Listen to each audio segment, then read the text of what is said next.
ಅಂದು ನಾನು ಸೀರೆ ಧರಿಸಿರಲಿಲ್ಲ. ನಿವೃತ್ತಿಯ ದಿನ ಪ್ರತಿಯೊಬ್ಬ ಮಹಿಳೆಯೂ ಗುಲಾಬಿ ಅಥವಾ ಬಂಗಾರ ಬಣ್ಣದ ಸೀರೆಯಲ್ಲಿ ಬರುತ್ತಾರೆ ಎಂದು ಜನರು ಯೋಚಿಸುತ್ತಾರೆ. ಆದರೆ ನಾನು ಹಾಗೆ ಬರಲಿಲ್ಲ. ನಾನು ಅದೇ ಹಗುರವಾದ ಬೂದು ಬಣ್ಣದ ಸೂಟ್ ಧರಿಸಿದ್ದೆ. ಅದರ ಜೇಬಿನಲ್ಲಿ ಯಾವಾಗಲೂ ಒಂದು ಸಣ್ಣ ಸ್ಕ್ರೂ ಡ್ರೈವರ್ ಇರುತ್ತದೆ. ಅದು ಹವ್ಯಾಸವಾಗಿ ಹೋಗಿತ್ತು. 30 ವರ್ಷಗಳ ಕಾಲ ಫ್ಯೂಸ್, ಎಂಸಿಬಿ, ಮೀಟರ್ ಮತ್ತು ಫೀಲ್ಡ್ ಕಾಲ್ ಜೊತೆ ಗೆಳೆತನ ಮಾಡಿದಾಗ ಖಾಲಿ ಕೈಯಲ್ಲಿ ಇರಲು ಭಯವಾಗುತ್ತದೆ. ಹಾಲ್ನ ಹೊರಗಿನ ಬೋರ್ಡ್ ಮೇಲೆ ನನ್ನ ಹೆಸರು ಹೊಳೆಯುತ್ತಿತ್ತು. ಸೇವಾ ಗೌರವ ಸಮಾರಂಭ. ಕೆಳಗೆ ಬರೆಯಲಾಗಿತ್ತು, ವಿದ್ಯುತ್ ಇಲಾಖೆಯಲ್ಲಿ 31 ವರ್ಷಗಳ ಸೇವೆ ಸಲ್ಲಿಸಿದ ಪ್ರಯುಕ್ತ. ಅದರ ಎದುರಿಗೆ ನನ್ನ ಮಗಳು ಮೊಬೈಲ್ ಎತ್ತಿ ಸೆಲ್ಫಿ ತೆಗೆದುಕೊಂಡಳು. ಹೇಗೆಂದರೆ ಅವಳು ಇನ್ಯಾರದೋ ಸಾಧನೆಯ ಪ್ರಯುಕ್ತ ಫೋಟೋ ತೆಗೆಸಿಕೊಳ್ಳುತ್ತಿರುವಂತೆ ತೋರಿತು. ನನ್ನ ಮಗ ಬರೀ ಒಂದು ಬಾರಿ ನನ್ನ ಕಡೆ ನೋಡಿದನು. ಆಮೇಲೆ ನನ್ನ ಸಮವಸ್ತ್ರದ ಧೂಳು ಅವನ ಬ್ರ್ಯಾಂಡೆಡ್ ಶೂಗಳಿಗೆ ಅಂಟಿಕೊಳ್ಳಬಹುದು ಎಂದು ತಕ್ಷಣ ದೃಷ್ಟಿ ಬದಲಾಯಿಸಿದನು. ನಾನು ನಗಲಿಲ್ಲ. ನಾನು ಒಳಗಡೆ ಹೋದೆ. ನನ್ನ ಹೆಸರು ಶೈಲಜಾ. ವಯಸ್ಸು ಸುಮಾರು 55 ವರ್ಷ. ಜನರು ನನ್ನನ್ನು ಸರ್ಕಾರಿ ಲೈನ್ಮನ್ ಎಂದೇ ಕರೆಯುತ್ತಿದ್ದರು. ಹೇಗೆಂದರೆ ಅವರ ಪ್ರಕಾರ ನಾನು ಮನುಷ್ಯಳಾಗಿರದೆ ಕೇವಲ ಲೈನ್ಮ್ಯಾನ್ ಆಗಿದ್ದೆ. ನಾನು ಕಳೆದ 3 ದಶಕಗಳಿಂದ ಬೆಂಗಳೂರು ಬೆಸ್ಕಾಂನಲ್ಲಿ ವಿದ್ಯುತ್ ಲೈನ್ಗಳು, ಟ್ರಾನ್ಸ್ಫಾರ್ಮರ್, ಫಾಲ್ಟ್, ಕಾಲೋನಿಯ ಫೀಡರ್ ಮತ್ತು ಮಳೆಗಾಲದಲ್ಲಿ ಬೀಳುವ ತಂತಿಗಳನ್ನೆಲ್ಲ ನೋಡಿದ್ದೇನೆ. ಇಡೀ ಸೆಕ್ಟರ್ ಕತ್ತಲಲ್ಲಿ ಮುಳುಗಿ ಹೋದಾಗ ಜನರು ಹಿಡಿಶಾಪ ಹಾಕುವ ಆ ರಾತ್ರಿಗಳನ್ನು ನಾನು ನೋಡಿದ್ದೇನೆ. ಆಮೇಲೆ ಅದೇ ಜನರು ಬೆಳಿಗ್ಗೆ ವಿದ್ಯುತ್ ಬಂದ ತಕ್ಷಣ ಧನ್ಯವಾದ ಹೇಳುವುದನ್ನು ಮರೆತು ಬಿಡುತ್ತಾರೆ. ಇಂದು ಅದೇ ಜನರು ನನಗಾಗಿ ಚಪ್ಪಾಳೆ ತಟ್ಟಲು ಬಂದಿದ್ದರು. ನನ್ನ ಸಹೋದ್ಯೋಗಿಗಳು, ಕೆಲವು ಹಳೆಯ ಲೈನ್ಮನ್ ಅಣ್ಣಂದಿರು, ಕೆಲವು ಜೂನಿಯರ್ ಇಂಜಿನಿಯರ್ಗಳು, ಯೂನಿಯನ್ ನಾಯಕರು ಎಲ್ಲರೂ ಹಾಲ್ನಲ್ಲಿ ಹಾಜರಿದ್ದರು. ಇಡ್ಲಿ ವಡೆಯ ಪರಿಮಳವಿತ್ತು. ಮೈಕ್ನ ಮೆಲ್ಲನೆಯ ಸೀಟಿ ಸದ್ದು ಕೇಳಿಸುತ್ತಿತ್ತು ಮತ್ತು ಸ್ಟೇಜ್ ಮೇಲೆ ನನ್ನ ಹೆಸರಿನಲ್ಲಿ ಹಾರ ಇರಿಸಲಾಗಿತ್ತು. ಆದರೆ ನಿಜವಾದ ತಮಾಷೆ ಸ್ಟೇಜ್ನಲ್ಲಿ ಇರಲಿಲ್ಲ. ಆ ತಮಾಷೆ ನನ್ನ ಮನೆಯಿಂದ ಬಂದಿತ್ತು. ನನ್ನ ಪತಿ ಮತ್ತು ನನ್ನ ಮಕ್ಕಳು. ನನ್ನ ಪತಿಯ ಹೆಸರು ಕಪಿಲ್. ಅವರು ಮದುವೆಗೂ ಮೊದಲ 2 ವರ್ಷ ನನ್ನನ್ನು ಶಾಲು ಎಂದು ಕರೆಯುತ್ತಿದ್ದರು. ಆಮೇಲೆ ಮೆಲ್ಲಗೆ ಕೇಳಿಲ್ಲಿ ಎನ್ನಲಾರಂಭಿಸಿದರು. ಆಮೇಲೆ ನೀನು ಎನ್ನಲಾರಂಭಿಸಿದರು. ಕಳೆದ ಕೆಲವು ತಿಂಗಳುಗಳಿಂದ ಅಂತೂ ಅವರು ನನ್ನ ಹೆಸರಿನ ಹತ್ತಿರವೂ ಬರುತ್ತಿರಲಿಲ್ಲ. ಯಾರ ಎದುರಾದರೂ ಪರಿಚಯ ಮಾಡಿಕೊಡುವಾಗ ಇವಳು ವಿದ್ಯುತ್ ಇಲಾಖೆಯಲ್ಲಿದ್ದಾಳೆ ಎಂದು ಹೇಳುತ್ತಿದ್ದರು. ಬರೀ ಅಷ್ಟೇ. ಯಾವ ಹುದ್ದೆಯಲ್ಲಿದ್ದಾಳೆ, ಎಂತಹ ಜವಾಬ್ದಾರಿ ಇದೆ, ಇದೆಲ್ಲವನ್ನು ಹೇಳುವುದು ಅವರ ಸ್ಟೇಟಸ್ಗೆ ವಿರುದ್ಧ ಎನ್ನುವಂತೆ ತೋರುತ್ತಿತ್ತು. ನನಗೆ ತಿಳಿದಿದೆ, ನನ್ನ ಕೆಲಸದಲ್ಲಿ ಗ್ಲಾಮರ್ ಇಲ್ಲ. ನನ್ನ ಕೈಗಳ ಮೇಲೆ ಜಿಡ್ಡಾದ ಕಪ್ಪು ಗೆರೆಗಳಿವೆ. ಅವು ತಂತಿಗಳನ್ನು ಹಿಡಿದು ನಿರ್ಮಾಣವಾಗಿವೆ. ನನ್ನ ಉಗುರುಗಳಲ್ಲಿ ಕೆಲವೊಮ್ಮೆ ಗ್ರೀಸ್ ಉಳಿದು ಬಿಡುತ್ತದೆ. ನನ್ನ ಕಾಲುಗಳಲ್ಲಿ ಇಷ್ಟೊಂದು ವರ್ಷಗಳಿಂದ ಸಾಗಿ ಬಂದ ನೋವಿದೆ. ಆದರೆ ನನ್ನ ನೌಕರಿಯೇ ನನ್ನ ಮಕ್ಕಳನ್ನು ಓದಿಸಿದ್ದು. ನನ್ನ ನೌಕರಿಯೇ ನನ್ನ ಪತಿಗೆ ಸುಸ್ಥಿರವಾದ ಮನೆ ನೀಡಿದ್ದು. ನನ್ನ ನೌಕರಿಯೇ ನನ್ನ ಮನೆಯ ಪ್ರತಿ ಬಲ್ಬ್ಗಳನ್ನು ಬೆಳಗಿಸಿದ್ದು. ಬರೀ ಮನೆಯಷ್ಟೇ ಅಲ್ಲ, ನನ್ನ ಕಾಲೋನಿಯ ರಾತ್ರಿಗಳನ್ನು ಕೂಡ ಬೆಳಗಿಸಿದೆ. ಆದರೂ ನನ್ನ ಮನೆಯಲ್ಲಿ ನನ್ನ ಕೆಲಸಕ್ಕೆ ಗೌರವವಿರಲಿಲ್ಲ. ಇದೆಲ್ಲವೂ ಒಂದೇ ದಿನದಲ್ಲಿ ಆಗಲಿಲ್ಲ. ಇದು ಬಹಳ ನಿಧಾನವಾಗಿ ಸಾಗಿ ಬಂದಿತ್ತು. ಮೊದಮೊದಲು ಕಪಿಲ್ ಪಾರ್ಟಿಗಳಲ್ಲಿ ನನ್ನ ಪತ್ನಿ ವಿದ್ಯುತ್ ಇಲಾಖೆಯಲ್ಲಿ ಇಂಜಿನಿಯರ್ ಆಗಿದ್ದಾಳೆ ಎಂದು ಹೇಳುತ್ತಿದ್ದನು. ಆಮೇಲೆ ಅವನ ಗೆಳೆಯರು ನಗುತ್ತಿದ್ದರು. ಅಣ್ಣ ತುಂಬಾ ಪವರ್ಫುಲ್ ಎಂದು ಹೇಳುತ್ತಿದ್ದರು. ಆಗ ಕಪಿಲ್ ಮುಜುಗರ ಪಡುತ್ತಿದ್ದರು. ಆಮೇಲೆ ಅವರು ತಮ್ಮ ವಾಕ್ಯವನ್ನೇ ಬದಲಿಸಿದರು. ಸರ್ಕಾರಿ ನೌಕರಿಯಲ್ಲಿದ್ದಾಳೆ, ಬರೀ ಅಷ್ಟೇ ಹೇಳುತ್ತಿದ್ದನು. ಮಕ್ಕಳು ಅವರಿಗಿಂತಲೂ ಮುಂದೆ ಹೋಗಿ ನನ್ನ ಕೆಲಸವನ್ನು ಕೇವಲವಾಗಿಸಿದರು. ನನ್ನ ಮಗ ಆರವ್ನಿಗೆ 25 ವರ್ಷ, MBA ಮುಗಿಸಿದ್ದಾನೆ. ಈಗ ನೌಕರಿಯ ಇಂಟರ್ವ್ಯೂ ನೀಡುತ್ತಿದ್ದಾನೆ. ಯಾರಾದರೂ ಮಮ್ಮಿ ಏನು ಮಾಡುತ್ತಾರೆ ಎಂದರೆ ಆಗ ಅವನ ಉತ್ತರ ಗೌರ್ಮೆಂಟ್ ಯುಟಿಲಿಟಿ ಅಷ್ಟೇ ಎನ್ನುತ್ತಿದ್ದ. ನನ್ನ ಗುರುತು ಯಾವುದೋ ಕಂಪನಿಯ ಡಿಪಾರ್ಟ್ಮೆಂಟ್ಗೆ ಮಾತ್ರ ಸೀಮಿತ ಎಂದು ಅಂದುಕೊಂಡಿದ್ದನು. ನನ್ನ ಮಗಳು ನಂದಿನಿ 23 ವರ್ಷದವಳು. ಸೋಷಿಯಲ್ ಮೀಡಿಯಾ ಮಾರ್ಕೆಟಿಂಗ್ನಲ್ಲಿದ್ದಾಳೆ. ಅವಳಂತೂ ಒಂದು ಬಾರಿ ತನ್ನ ಗೆಳತಿಯ ಎದುರು ಹೇಳಿದ್ದಳು, ಮಮ್ಮಿ ಫೀಲ್ಡ್ನಲ್ಲಿ ಇರುತ್ತಾರೆ, ವೈರ್ಸ್ ಆ್ಯಂಡ್ ಸ್ಟಫ್ ಎಂದು ಹೇಳಿದ್ದಳು. Wires and stuff. ನಾನು ಅಂದೇ ಅರ್ಥ ಮಾಡಿಕೊಂಡಿದ್ದೆ. ನಾನು ಅವರ ಪಾಲಿಗೆ ಬರೀ ವಸ್ತು ಆಗಿದ್ದೆ. ಆದರೂ ನಾನು ಹೋರಾಡಲಿಲ್ಲ, ದನಿ ಎತ್ತಲಿಲ್ಲ. ನಾನು ಪ್ರತಿ ಬಾರಿ ಅಡುಗೆ ಮಾಡಿದೆ, ಬಿಲ್ ಕಟ್ಟಿದೆ, ಮನೆಯ ಮೇಂಟೆನೆನ್ಸ್ ಮಾಡಿಸಿದೆ, ಅವರ ಫಾರ್ಮ್ಗಳನ್ನು ತುಂಬಿದೆ, ಅವರ ಲೋನ್ ದಾಖಲೆಗಳನ್ನು ಅರ್ಥ ಮಾಡಿಕೊಂಡೆ ಮತ್ತು ಅವರ ಸಣ್ಣ ಪುಟ್ಟ ಅಗತ್ಯಗಳನ್ನು ಪೂರೈಸಿದೆ. ಏಕೆಂದರೆ ಕುಟುಂಬದಲ್ಲಿ ಶಾಂತಿಯೇ ಅತಿ ದೊಡ್ಡ ಗೆಲುವು ಎಂದು ನಂಬಿದ್ದವರಲ್ಲಿ ನಾನು ಒಬ್ಬಳು. ಎಲ್ಲಿಯವರೆಗೆ ನಿಮ್ಮ ಆತ್ಮಗೌರವಕ್ಕೆ ಕುಂದು ಬರುವುದಿಲ್ಲವೋ ಅಲ್ಲಿಯವರೆಗೆ ಮಾತ್ರ ಶಾಂತಿ ಒಳ್ಳೆಯದು. ನಾನು ನನ್ನ ಮನೆಯಲ್ಲಿ ಒಂದು ವಿಚಿತ್ರವನ್ನು ನೋಡಿದ್ದೆ. ನನ್ನ ಪತಿ ಮತ್ತು ಮಕ್ಕಳು ಹಣದ ಬಗ್ಗೆ ಯಾವಾಗಲೂ ಚಿಂತಿತರಾಗಿರುತ್ತಿದ್ದರು. ಆದರೆ ಹಣ ಗಾಳಿಯಲ್ಲಿ ತೇಲು ಬರುತ್ತಿದೆ ಎನ್ನುವಂತೆ ನನ್ನ ಬಗ್ಗೆ ಎಂದೂ ಗಮನ ಹರಿಸುತ್ತಿರಲಿಲ್ಲ. ನನ್ನ ಓವರ್ ಟೈಮ್, ನನ್ನ ನೈಟ್ ಶಿಫ್ಟ್, ನನ್ನ ಫಾಲ್ಟ್ ಕಾಲ್ಗಳು ಎಲ್ಲವೂ ಆಟೋಮೆಟಿಕ್ ಆಗಿವೆ ಎನ್ನುವಂತೆ ತೋರುತ್ತಿತ್ತು. ಒಂದು ಬಾರಿ ಆರವ್ ನನ್ನಲ್ಲಿ ಹೇಳಿದ್ದನು, ಮಮ್ಮಿ, ನನಗೆ ಕೋಚಿಂಗ್ಗಾಗಿ 50,000 ಬೇಕು. ನಿಮಗೆ ಕಷ್ಟವಾಗುತ್ತದೆ ಎಂದು ನನಗೆ ಗೊತ್ತು. ಜನರು ದುರ್ಬಲರ ಮೇಲೆ ತೋರಿಸುವಂಥ ಮರುಕ ಅವನ ಮುಖದಲ್ಲಿತ್ತು. ನಾನು ಅದೇ ಕ್ಷಣ UPI ಮೂಲಕ ಕಳುಹಿಸಿಬಿಟ್ಟೆ. ಮಮ್ಮಿ, ಇಷ್ಟು ಬೇಗ ಹೇಗೆ ಎಂದು ಅವನು ಕೇಳಲಿಲ್ಲ. ಅವನು ಬರೀ ಥ್ಯಾಂಕ್ ಯು ಎಂದು ಬರೆದು ಹೊರಟು ಹೋದನು. ನಂದಿನಿಗೆ ಲ್ಯಾಪ್ಟಾಪ್ ಬೇಕಾದಾಗ ಅವಳು ಮೊದಲು ಮಾವನ ಹತ್ತಿರ ಕೇಳಿದಳು, ಆಮೇಲೆ ಚಿಕ್ಕಪ್ಪನ ಹತ್ತಿರ, ಆಮೇಲೆ ಯಾವುದೋ ಗೆಳತಿಯ ತಂದೆಯ ಹತ್ತಿರ. ಎಲ್ಲರೂ ನಿರಾಕರಿಸಿದರು. ಕೊನೆಗೆ ನನ್ನ ಹತ್ತಿರ ಬಂದಳು. ಮಮ್ಮಿ, ನಿಮ್ಮ ಸಿಬಿಲ್ ಸ್ಕೋರ್ ಚೆನ್ನಾಗಿದೆಯಲ್ಲವೇ? EMನಲ್ಲಿ ಆಗಿಬಿಡುತ್ತದೆ ಎಂದಳು. ನಾನು ಒಂದು ಸೆಕೆಂಡ್ ಅವಳ ಕಣ್ಣಲ್ಲಿ ಕಣ್ಣಿಟ್ಟು ನೋಡಿದೆ. ಅವಳು ನನ್ನ ಕಣ್ಣಿನಿಂದ ದೃಷ್ಟಿ ತಪ್ಪಿಸಿಕೊಂಡಳು. ನಾನು ಕೊನೆಯ ಆಯ್ಕೆ ಎಂದು ಅವಳು ಅಂದುಕೊಂಡಿದ್ದಳು. ಹೀಗೆಯೇ ಕಪಿಲ್ ಕೂಡ. ಅವನು ಎಂದೂ ನನ್ನ ಎದುರು ಖರ್ಚಿನ ಬಗ್ಗೆ ಮಾತನಾಡುತ್ತಿರಲಿಲ್ಲ. ಆದರೆ ಫೋನ್ನಲ್ಲಿ ತನ್ನ ತಂಗಿಯ ಜೊತೆ ಮಾತನಾಡುತ್ತಿದ್ದನು. ಶೈಲಜಾಳಿಗೆ ಎಂಬಿಷನ್ ಇಲ್ಲ, ಸರ್ಕಾರಿ ನೌಕರಿಯಲ್ಲಿ ಸಿಲುಕಿಕೊಂಡಿದ್ದಾಳೆ. ನಾನಂತೂ ಅವಳು ಬಿಸ್ನೆಸ್ ಮಾಡುತ್ತಾಳೆ ಎಂದು ಯೋಚಿಸಿದ್ದೆ. ನಾನು ಸುಮ್ಮನೆ ಕೇಳಿಸಿಕೊಳ್ಳುತ್ತಿದ್ದೆ. ಪ್ರತಿಕ್ಷಣ ಎಲ್ಲದಕ್ಕೂ ವಿದ್ಯುತ್ ಬೇಕಾಗಿರುವುದರಿಂದ ಈ ನಗರಕ್ಕೆ ನನ್ನ ನೌಕರಿ ಒಂದು ಬೆನ್ನೆಲು ಬಿದ್ದಂತೆ. ಆದರೆ ಯಾರು ಈ ಮಹಿಳಾ ಲೈನ್ಮ್ಯಾನ್ಗೆ ಗೌರವ ಕೊಡುವುದಿಲ್ಲ. ನಾನು ಅವರಿಗೆ ಹೀಗೆ ಹೇಳಬೇಕೆನಿಸಿತು. ಆಂಬಿಷನ್ ಎಂದರೆ ಬರೀ ಸೂಟ್ ಬೂಟ್, ಮೀಟಿಂಗ್ ಮತ್ತು ಇನ್ಸ್ಟಾಗ್ರಾಮ್ನಲ್ಲಿ ಇರುವುದಲ್ಲ. ಆಂಬಿಷನ್ ಕೆಲವೊಮ್ಮೆ ಸದ್ದಿಲ್ಲದೆ ಫೈಲ್ಗಳ ಒಳಗೆ ಮತ್ತು ಬ್ಯಾಂಕ್ ಸ್ಟೇಟ್ಮೆಂಟ್ನ ಅಂಚುಗಳಲ್ಲಿ ಬರೆಯಲ್ಪಟ್ಟಿರುತ್ತದೆ. ಮತ್ತು ಅದನ್ನೇ ನಾನು ಬರೆಯುತ್ತಿದ್ದೆ. ನಾನು ಮೊದಲಿನಿಂದಲೂ ಒಂದು ಶಿಸ್ತನ್ನು ರೂಢಿಸಿಕೊಂಡಿದ್ದೆ. ಮನೆಯ ಖರ್ಚಿನ ಹೊರತಾಗಿ ನನ್ನ ಸಂಪಾದನೆಯ ಒಂದು ಭಾಗ ಯಾವಾಗಲೂ ನನ್ನ ಹೆಸರಿಗೆ ಜಮೆಯಾಗುತ್ತಿತ್ತು. ಏಕೆಂದರೆ ನಾನು ನನ್ನ ಆಸುಪಾಸಿನಲ್ಲಿ ಅದೆಷ್ಟೋ ಮಹಿಳೆಯರು ಕಷ್ಟದಲ್ಲಿ ಸಿಲುಕಿ ಕಣ್ಣೀರಿಡುತ್ತಿರುವುದನ್ನು ನೋಡಿದ್ದೆ. ಒಬ್ಬರ ಪತಿ ಇದ್ದಕ್ಕಿದ್ದಂತೆ ಇನ್ನೊಂದು ಜೀವನ ಶುರು ಮಾಡುತ್ತಾನೆ. ಇನ್ನೊಬ್ಬರ ಮಕ್ಕಳು ದೊಡ್ಡವರಾಗಿ ಅವಳಿಗೆ ಎಮೋಷನಲ್ ಬ್ಲ್ಯಾಕ್ಮೇಲ್ ಮಾಡಲು ಆರಂಭಿಸುತ್ತಾರೆ. ಯಾರಿಗೋ ಕಾಯಿಲೆ ಬರುತ್ತದೆ ಮತ್ತು ಕುಟುಂಬ ಇದ್ದಕ್ಕಿದ್ದಂತೆ ಭಾರವೆಂದು ತೆಗಳಲು ಆರಂಭಿಸುತ್ತದೆ. ನಮ್ಮ ಸಮಾಜದಲ್ಲಿ ವಿಶೇಷವಾಗಿ 40+ ಮತ್ತು 50+ ವಯಸ್ಸಿನ ಮಹಿಳೆಯರಿಗಾಗಿ ಅತಿ ದೊಡ್ಡ ವಂಚನೆ ಅಂದರೆ ಇದೆ. ನಾನು ಎಲ್ಲವನ್ನೂ ನೀಡಿಬಿಟ್ಟೆ ಅಂದ ಮೇಲೆ ಎಲ್ಲರೂ ನನ್ನ ಜೊತೆಗಿರುತ್ತಾರೆ ಎಂದು ತಿಳಿಯುವುದು ಶುದ್ಧ ತಪ್ಪು. ಸಂಬಂಧಗಳು ಜೊತೆಯಾಗಿ ಆಸರೆಯಾಗುವುದಿಲ್ಲ, ಮಿತಿಗಳು ಆಸರೆ ನೀಡುತ್ತವೆ. ಅದಕ್ಕಾಗಿಯೇ ನಾನು ನನ್ನ ಪ್ಲಾನಿಂಗ್ ಶುರು ಮಾಡಿದೆ. ಮೊದಲ ಹೆಜ್ಜೆ ಬಹಳ ಚಿಕ್ಕದಾಗಿತ್ತು. ನಾನು ಒಬ್ಬ CA ಅವರನ್ನು ಭೇಟಿಯಾಗಿ ನನ್ನದೇ ಆದ ಪ್ರತ್ಯೇಕ ಹಣಕಾಸಿನ ಫೋಲ್ಡರ್ ಸಿದ್ಧಪಡಿಸಿದೆ. ಅದರಲ್ಲಿ ಬರೀ 3 ವಿಷಯಗಳಿದ್ದವು: ನನ್ನ ಸ್ಯಾಲರಿ ಸ್ಲಿಪ್, ನನ್ನ EPF ಡೀಟೇಲ್ಸ್ ಮತ್ತು ಒಂದು ಸಣ್ಣ ಡೈರಿ. ಅದರಲ್ಲಿ ನಾನು ಪ್ರತಿ ಓವರ್ ಟೈಮ್ ಮತ್ತು ಪ್ರತಿ ಎಕ್ಸ್ಟ್ರಾ ಪೇಮೆಂಟ್ನ ಲೆಕ್ಕ ಬರೆಯುತ್ತಿದ್ದೆ. ನಾನು ಆ ಡೈರಿಯನ್ನು ಮನೆಯಲ್ಲಿ ಇರಿಸಿರಲಿಲ್ಲ, ಏಕೆಂದರೆ ಕಪಿಲ್ಗೆ ಒಂದು ಸ್ವಭಾವವಿತ್ತು. ಅವನು ಕುತೂಹಲವನ್ನೇ ಪ್ರೀತಿ ಎಂದು ತಿಳಿದುಕೊಳ್ಳುತ್ತಿದ್ದನು. ಅವನು ಕೇಳುತ್ತಿದ್ದನು, ಏನು ನೋಡುತ್ತಿದ್ದೀಯಾ ಎಂದು. ಆಮೇಲೆ ಸ್ವತಃ ತಾನೇ ನೋಡಿಬಿಡುತ್ತಿದ್ದನು. ನನ್ನ ಆಫೀಸ್ ಲಾಕರ್ನಲ್ಲಿದ್ದ ಆ ಫೋಲ್ಡರ್ ಕೇವಲ ಕಾಗದದ ಕಟ್ಟುಗಳಾಗಿರಲಿಲ್ಲ, ಅದು ನನ್ನ ಕನಸುಗಳ ಭದ್ರ ಕೋಟೆಯಾಗಿತ್ತು. ನಾನು ಹಣವನ್ನು ಕೇವಲ ಉಳಿಸಲಿಲ್ಲ, ಬದಲಾಗಿ ಪ್ರತಿ ರೂಪಾಯಿಗೂ ಜೀವ ತುಂಬಿ ಕೆಲಸಕ್ಕೆ ಹಚ್ಚಿದೆ. ಬೆಂಗಳೂರಿನ ಫ್ಯಾನ್ಸಿ ಜಾಗಗಳ ವ್ಯಾಮೋಹಕ್ಕೆ ಬೀಳದೆ ಹಳೆಯ ಕಾಲೋನಿಯಲ್ಲಿ ಒಂದು ಪುಟ್ಟ 1 BHK ಮನೆ ಖರೀದಿಸಿದೆ. ಅಲ್ಲಿ ಬಾಡಿಗೆ ಕಡಿಮೆ ಇರಬಹುದು, ಆದರೆ ಮನೆ ಮಾತ್ರ ಎಂದೂ ಖಾಲಿ ಉಳಿಯುತ್ತಿರಲಿಲ್ಲ.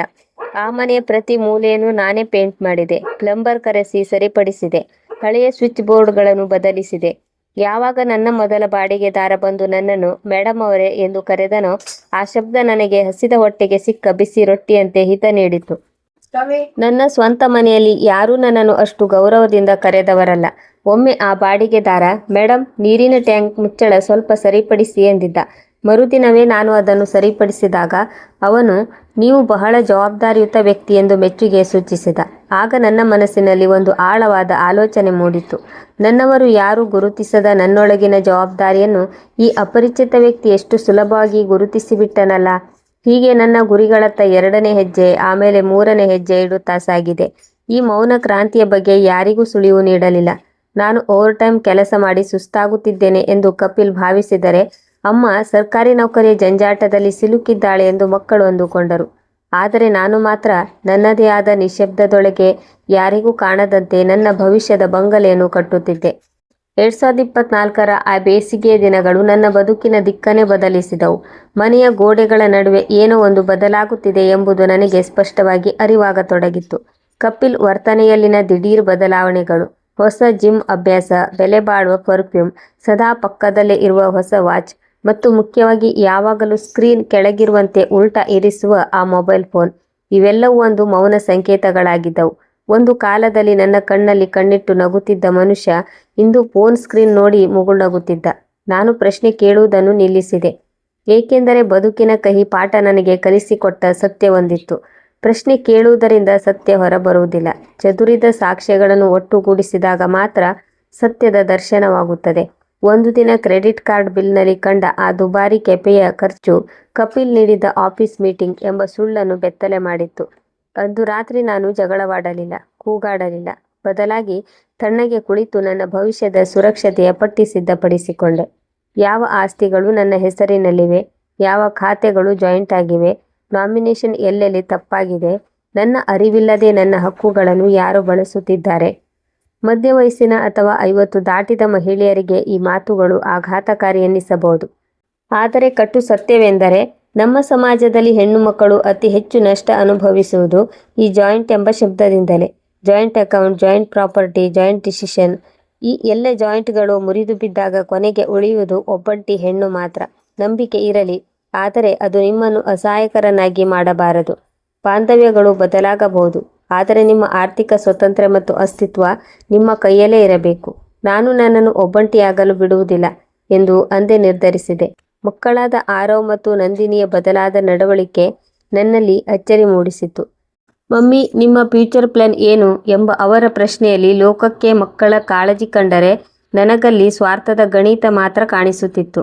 ಆರವ್ ನಿವೃತ್ತಿಯ ನಂತರದ ವಿಶ್ರಾಂತಿಯ ನೆಪವೊಡ್ಡಿ ಮನೆಯನ್ನು ಸಣ್ಣದು ಮಾಡೋಣ ಎನ್ನುತ್ತಿದ್ದರೆ ನಂದಿನಿ ಅದಕ್ಕೆ ಅಪ್ಗ್ರೇಡ್ ಎಂಬ ಆಧುನಿಕತೆಯ ಬಣ್ಣ ಬಳಿಯುತ್ತಿದ್ದಳು.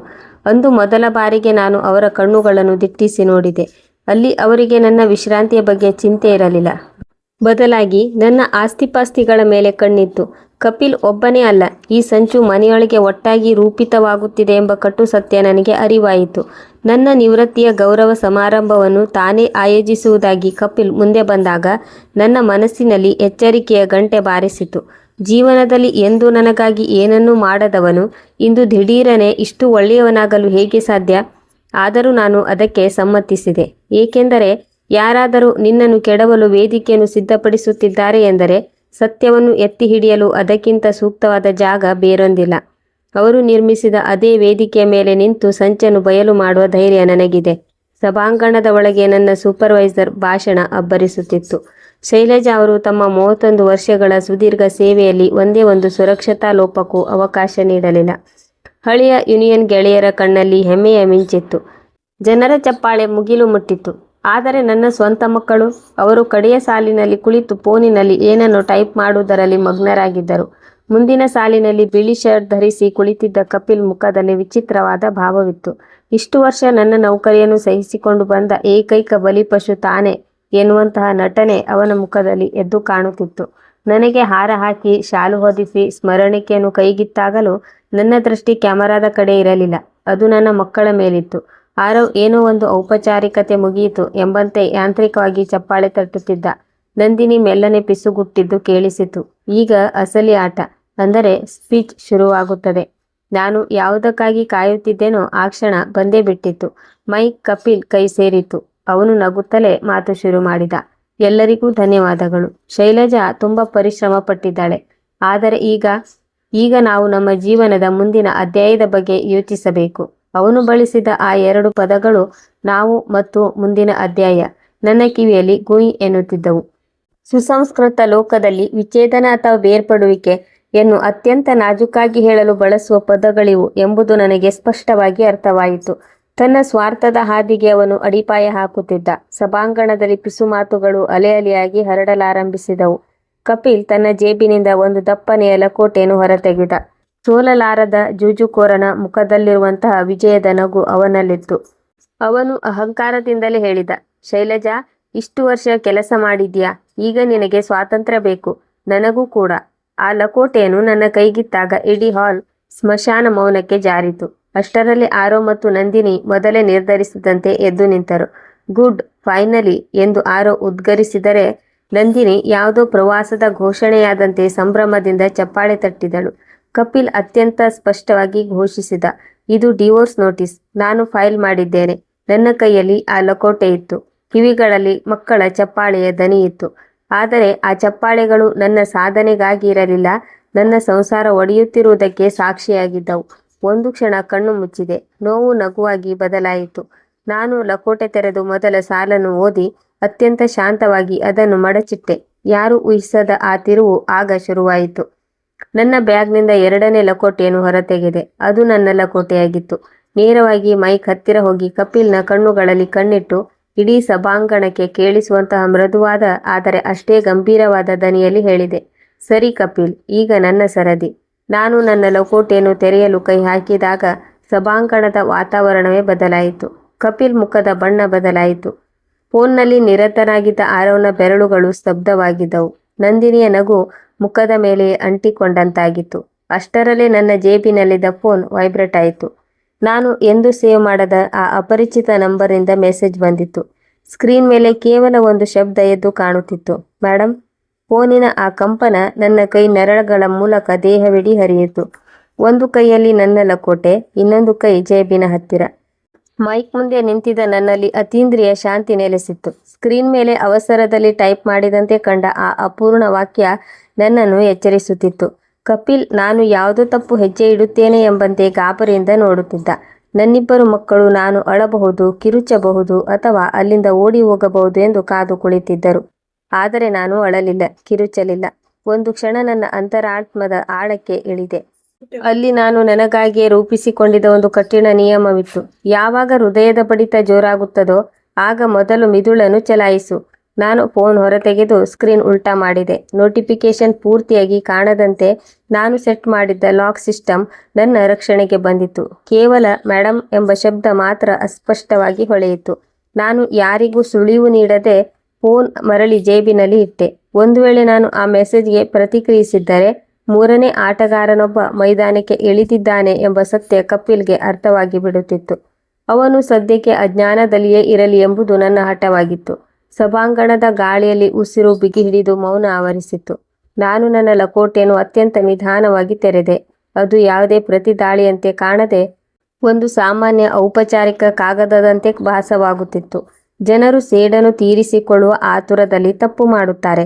ಆದರೆ ನನಗೆ ಸೇಡಿನ ಪ್ರದರ್ಶನ ಬೇಕಿರಲಿಲ್ಲ. ಬರೀ ಸತ್ಯದ ದರ್ಶನವಾಗಬೇಕಿತ್ತು. ಕಾಗದದ ಮೇಲೆ ಒಮ್ಮೆ ಕಣ್ಣಾಡಿಸಿ ಮೈಕ್ನತ್ತ ಬಾಗಿ ಗಂಭೀರವಾಗಿ ಹೇಳಿದೆ, ಇಲ್ಲಿಗೆ ಬಂದಿರುವ ಎಲ್ಲರಿಗೂ ಮೊದಲು ಧನ್ಯವಾದಗಳು. ಕಪಿಲ್, ನಿನ್ನ ಈ ಘೋಷಣೆ ನಿಜಕ್ಕೂ ಬಹಳ ಕ್ರಿಯೇಟಿವ್ ಆಗಿದೆ. ನನ್ನ ಮಾತಿನಲ್ಲಿದ್ದ ವ್ಯಂಗ್ಯಕ್ಕೆ ಸಭೆಯಲ್ಲಿದ್ದ ಕೆಲವರು ಗಾಬರಿಯಿಂದಲೇ ನಕ್ಕರು. ಕಪಿಲ್ ತಕ್ಷಣ ಮುಗ್ಧತೆಯ ಮುಖವಾಡ ಧರಿಸಿ, ನಾನಂತೂ ಬರೀ ಪ್ರಾಮಾಣಿಕತೆಯನ್ನು ಬಯಸುತ್ತೇನೆ ಎಂದ. ನಾನು ಶಾಂತವಾಗಿ ತಲೆಯಾಡಿಸಿ ಹೇಳಿದೆ, ಪ್ರಾಮಾಣಿಕತೆ ಒಳ್ಳೆಯದೇ ಕಪಿಲ್, ಆದರೆ ಪ್ರಾಮಾಣಿಕತೆ ಎಂದರೆ ಇನ್ನೊಬ್ಬರ ಗೌರವವನ್ನು ವೇದಿಕೆ ಮೇಲೆ ಹರಾಜಿಟ್ಟು ಅದಕ್ಕೆ ಚಪ್ಪಾಳೆ ತಟ್ಟಿಸಿಕೊಳ್ಳುವುದಲ್ಲ. ನಾನು ಅಲ್ಲಿಗೆ ನಿಲ್ಲಿಸಲಿಲ್ಲ. ಇಷ್ಟು ವರ್ಷ ಫೀಲ್ಡ್ನಲ್ಲಿ ಅಪಾಯದ ಮುನ್ಸೂಚನೆ ಸಿಕ್ಕಾಗ ನಾನು ಹೇಗೆ ಜಾಗರೂಕಳಾಗಿರುತ್ತಿದ್ದೇನೋ ಅದೇ ದೃಢತೆಯನ್ನು ಇಲ್ಲಿಯೂ ತಂದೆ. ಒಂದು ಮಾತು ಎಲ್ಲರೂ ಗಮನವಿಟ್ಟು ಕೇಳಿ. ಸಭೆಯನ್ನುದ್ದೇಶಿಸಿ ನಾನು ಮುಂದುವರಿದೆ. ಇದು ನನ್ನ ನಿವೃತ್ತಿಯ ಸಮಾರಂಭವೇ ಹೊರತು ಅವಮಾನದ ಸಮಾರಂಭವಲ್ಲ. ನಿವೃತ್ತಿಯ ನಂತರ ಒಬ್ಬ ಹೆಣ್ಣನ್ನು ದುರ್ಬಲ ಎಂದು ಭಾವಿಸಿ ಅವಳಿಂದ ಎಲ್ಲವನ್ನೂ ಕಿತ್ತುಕೊಳ್ಳಬಹುದು ಎಂದು ಯಾರಾದರೂ ಕನಸು ಕಾಣುತ್ತಿದ್ದರೆ ಅವರಿಗೆ ಇಂದು ಒಂದು ದೊಡ್ಡ ಪಾಠ ಸಿಗಲಿದೆ. ನನ್ನ ಮಾತುಗಳು ಭಾಷಣದಂತಿರಲಿಲ್ಲ, ಬದಲಾಗಿ ಒಂದು ಸ್ಪಷ್ಟ ಎಚ್ಚರಿಕೆಯಾಗಿತ್ತು. ನಾನು ನನ್ನ ಕೈಯಲ್ಲಿದ್ದ ಕಾಗದವನ್ನು ಮೇಲೆ ಎತ್ತಿ ತೋರಿಸಲಿಲ್ಲ, ಏಕೆಂದರೆ ಜನರು ಕಾಗದದ ಕಡೆ ನೋಡುತ್ತಾ ನನ್ನ ಮಾತನ್ನು ನಿರ್ಲಕ್ಷಿಸುವುದು ನನಗೆ ಇಷ್ಟವಿರಲಿಲ್ಲ. ಕಪಿಲ್ನ ಕಣ್ಣುಗಳನ್ನು ನೇರವಾಗಿ ದಿಟ್ಟಿಸಿ ಹೇಳಿದೆ, ಕಪಿಲ್, ನೀನು ನೀಡಿದ ನೋಟಿಸ್ ನಿನ್ನ ನಿರ್ಧಾರವಿರಬಹುದು, ಆದರೆ ನನ್ನ ಕೈಯಲ್ಲೂ ಕೆಲವು ದಾಖಲೆಗಳಿವೆ. ಇವು ಇಂದಿನಿಂದ ನನ್ನ ಜೀವನವನ್ನಲ್ಲ, ನನ್ನ ಪ್ರತಿಯೊಂದು ನಿರ್ಧಾರದ ಹಿಂದಿರುವ ನ್ಯಾಯವನ್ನು ಸಾಬೀತುಪಡಿಸುತ್ತವೆ. ಕಪಿಲ್ನ ಹಣೆಯ ಮೇಲೆ ಬೆವರಿನ ಹನಿಗಳು ಮೂಡಿದವು. ಆರವ್ ತನ್ನ ಫೋನ್ನಲ್ಲಿ ಏನನ್ನು ಟೈಪ್ ಮಾಡಲು ಮುಂದಾದಾಗ ನಾನು ಅವನನ್ನು ದಿಟ್ಟಿಸಿ ನೋಡಿದೆ. ನನ್ನ ನೌಕರಿಯು ನನಗೆ ಕಲಿಸಿಕೊಟ್ಟಿದ್ದ ಒಂದು ದೊಡ್ಡ ಪಾಠವೆಂದರೆ ಗದ್ದಲದ ಗುಂಪಿನಲ್ಲಿ ದನಿಗಿಂತಲೂ ದೃಷ್ಟಿ ಹೆಚ್ಚು ಕೆಲಸ ಮಾಡುತ್ತದೆ ಎಂಬುದು. ನನ್ನ ಆ ನೋಟಕ್ಕೆ ಆರವ್ ಸ್ತಬ್ಧನಾದ. ನಂದಿನಿಯ ಬೆರಳುಗಳು ಫೋನಿನ ಮೇಲೆ ಚಲಿಸುವುದನ್ನು ನಿಲ್ಲಿಸಿದವು. ಮೈಕ್ ಹಿಡಿದಿದ್ದ ನನ್ನ ಕೈಗಳು ಅಲುಗಾಡಲಿಲ್ಲ. ನಾನು ದೃಢವಾಗಿ ಹೇಳಿದೆ, ಒಂದು ಕಾಗದದ ಮೇಲೆ ಸಹಿ ಹಾಕಿ ನಿಮ್ಮ ಇಡೀ ಜೀವನವನ್ನು ಯಾರ ಕೈಗೂ ನೀಡಬೇಡಿ. ನಾಮಿನಿ ಎಂದರೆ ಅವನೇ ಆಸ್ತಿಯ ವಾರಸುದಾರ ಎಂಬ ಭ್ರಮೆ ಬೇಡ. ಈ ತಪ್ಪು ತಿಳುವಳಿಕೆ ಬಹಳ ದುಬಾರಿಯಾಗಬಹುದು. ಸಭೆಯಲ್ಲಿದ್ದ ಕೆಲವು ಹಿರಿಯರು ನನ್ನ ಮಾತಿಗೆ ಸಹಮತ ವ್ಯಕ್ತಪಡಿಸುತ್ತಾ ತಲೆಯಾಡಿಸಿದರು. ನನ್ನ ವೃತ್ತಿ ಜೀವನದಲ್ಲಿ ಸಾವಿರಾರು ಮನೆಗಳಲ್ಲಿ ಜಗಳವಾಗುವುದನ್ನು ನೋಡಿದ್ದೇನೆ. ಅದು ವಿದ್ಯುತ್ ಮೀಟರ್ಗಲ್ಲ, ಹಣಕ್ಕಾಗಿ. ಬ್ಯಾಂಕ್ ಖಾತೆಯಲ್ಲಿ ನಾಮಿನಿಯಾಗಿರುವ ವ್ಯಕ್ತಿಯೇ ಕಾನೂನುಬದ್ಧ ಮಾಲೀಕ ಎಂದು ಅನೇಕರು ಭಾವಿಸುತ್ತಾರೆ. ಆದರೆ ಸತ್ಯ ಅದಲ್ಲ ಎಂದು ನಾನು ವಿವರಿಸಿದೆ. ಇಷ್ಟು ಹೇಳಿ ನನ್ನ ಬ್ಯಾಗ್ನಿಂದ ಯಾವುದೇ ಲೋಗೋ ಇಲ್ಲದ ಅತ್ಯಂತ ಸಾಧಾರಣವಾದ ಒಂದು ಫೋಲ್ಡರ್ ಹೊರತೆಗೆದು ನನ್ನ ಬಳಿ ಇಟ್ಟುಕೊಂಡೆ. ಈ ನಿಗೂಢತೆಯಿಂದ ಕಪಿಲ್ ಅಸಹನೆಯಿಂದ ಮಧ್ಯೆ ಪ್ರವೇಶಿಸಿದ. ಇಲ್ಲಿ ಲೆಕ್ಚರ್ ನೀಡಬೇಡ ಶೈಲಜಾ, ಮಾತು ನೇರವಾಗಿದೆ. ನಾವು ಬೇರೆಯಾಗುತ್ತಿದ್ದೇವೆ ಅಷ್ಟೇ. ನಾನು ಅವನ ಕಡೆ ಅತ್ಯಂತ ಶಾಂತವಾಗಿ ನೋಡಿ ಹೇಳಿದೆ. ಖಂಡಿತವಾಗಿಯೂ ಕಪಿಲ್, ನಾನು ನೇರ ಮಾತನ್ನೇ ಆಡುತ್ತಿದ್ದೇನೆ. ಬೇರೆಯಾಗುವುದಕ್ಕೂ ಕೆಲವು ನಿಯಮಗಳಿವೆ. ಆ ನಿಯಮಗಳಲ್ಲಿ ಎಲ್ಲಕ್ಕಿಂತ ಮೊದಲು ಬರುವುದು ಗೌರವ ಮತ್ತು ಸರಿಯಾದ ಪ್ರಕ್ರಿಯೆ. ನಾನು ಸಭೀಕರತ ತಿರುಗಿ ದೃಢವಾಗಿ ಹೇಳಿದೆ. ಕಪಿಲ್, ಇಂದು ಇಲ್ಲಿ ಈ ನಾಟಕವಾಡಿದ್ದರ ಹಿಂದಿನ ಉದ್ದೇಶ ನನ್ನನ್ನು ಮಾನಸಿಕವಾಗಿ ಒಡೆಯುವುದಾಗಿತ್ತು. ನಾನು ಗಾಬರಿಯಾಗಿ ಯಾವುದಾದರೂ ತಪ್ಪು ಹೆಜ್ಜೆ ಇಡಲಿ ಎಂಬುದು ಅವನ ಆಸೆಯಾಗಿತ್ತು. ಆದರೆ ನನ್ನ ವೃತ್ತಿ ಜೀವನದಲ್ಲಿ ನಾನು ಎಂದೂ ಆತುರಪಟ್ಟು ಲೈವ್ ವೈರ್ ಮುಟ್ಟಿದವಳಲ್ಲ. ಇಂದು ಕೂಡ ಅಂತಹ ತಪ್ಪು ಮಾಡುವುದಿಲ್ಲ. ಸಭೆಯಲ್ಲಿದ್ದವರು ನನ್ನ ಪರವಾಗಿ ಭಾವುಕರಾಗುತ್ತಿರುವುದು ನನಗೆ ತಿಳಿಯುತ್ತಿತ್ತು.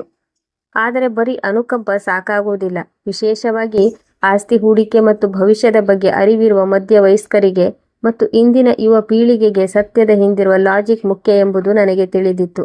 ನಾನು ಮುಂದುವರಿದೆ. ಪತಿ ಅಥವಾ ಪತ್ನಿ ಜಂಟಿ ಖಾತೆ ಹೊಂದಿದ್ದಾರೆ ಎಂದರೆ ಅದರೊಳಗಿನ ಪ್ರತಿಯೊಂದು ರೂಪಾಯಿಯೂ ಇಬ್ಬರಿಗೂ ಸೇರಿದೆಂದಲ್ಲ. ಕೇವಲ ಆ ಹಣವನ್ನು ಬಳಸುವ ಅಧಿಕಾರ ಜಂಟಿಯಾಗಿದೆ ಎಂದು ಅದರ ಅರ್ಥ.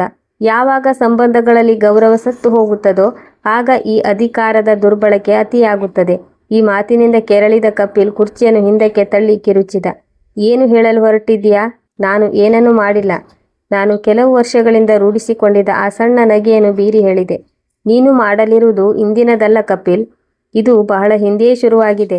ನಾನು ನನ್ನ ಲಕೋಟೆಯನ್ನು ಕಪಿಲ್ನ ಕೈಗೆ ನೀಡದೆ ಸ್ಟೇಜ್ ಅಂಚಿನಲ್ಲಿದ್ದ ಟೇಬಲ್ ಮೇಲೆ ಒಂದು ಬಲವಾದ ಸಾಕ್ಷ್ಯವನ್ನಿಡುವಂತೆ ಇರಿಸಿದೆ.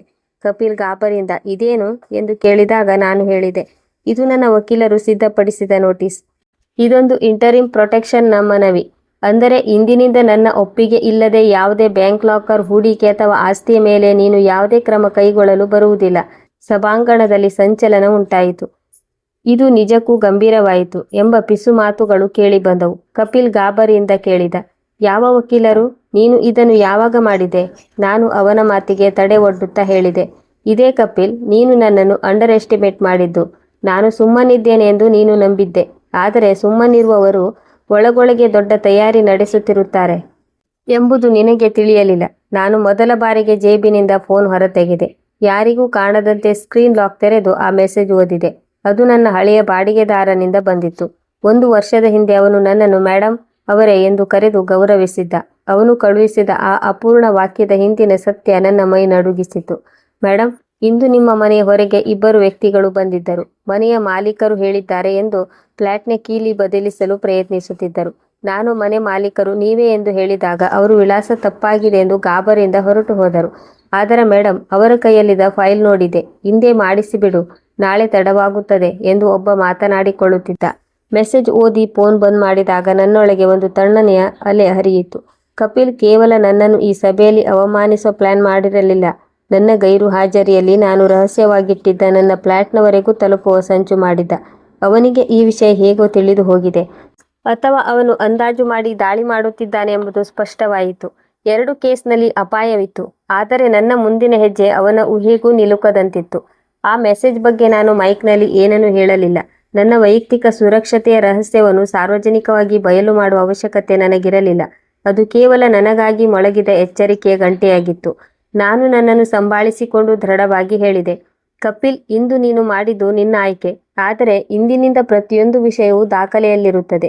ಪ್ರತಿ ಫೋನ್ ಕರೆ, ಪ್ರತಿ ಬೆದರಿಕೆ ಅಥವಾ ಒತ್ತಡ ಎಲ್ಲವೂ ಅಧಿಕೃತವಾಗಿರುತ್ತವೆ. ನಂತರ ನಾನು ಮೊದಲ ಬಾರಿಗೆ ನನ್ನ ಮಕ್ಕಳ ಕಡೆಗೆ ತಿರುಗಿದೆ.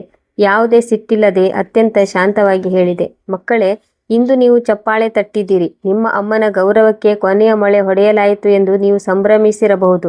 ಆದರೆ ನೆನಪಿಡಿ, ಒಬ್ಬ ಹೆಣ್ಣಿನ ಗೌರವವನ್ನು ಪತಿಯಾಗಲಿ, ಮಕ್ಕಳಾಗಲಿ ಅಥವಾ ಸಮಾಜವಾಗಲಿ ನೀಡುವುದಿಲ್ಲ. ಅವಳು ತನ್ನ ಗೌರವವನ್ನು ತಾನೇ ನಿರ್ಮಿಸಿಕೊಳ್ಳುತ್ತಾಳೆ. ನಾನು ಅದನ್ನು ಈಗಾಗಲೇ ನಿರ್ಮಿಸಿ ಗಟ್ಟಿಯಾಗಿ ಉಳಿಸಿಕೊಂಡಿದ್ದೇನೆ. ನನ್ನ ಮಾತಿಗೆ ನಂದಿನಿಯ ಕಣ್ಣುಗಳು ಮಿಂಚಿದವು. ಆದರೆ ಆ ಹೊಳಪಿನಲ್ಲಿ ಹೆಮ್ಮೆಯ ಬದಲು ಭಯವಿತ್ತು. ಆರೋ ಮುಖದಲ್ಲಿ ಸಿಟ್ಟು ಮತ್ತು ಗೊಂದಲದ ಮಿಶ್ರಣವಿತ್ತು. ತಾನು ಯಾವ ಕಡೆಯವನು ಎಂಬ ಗೊಂದಲ ಅವನನ್ನು ಕಾಡುತ್ತಿರುವಂತೆ ತೋರುತ್ತಿತ್ತು.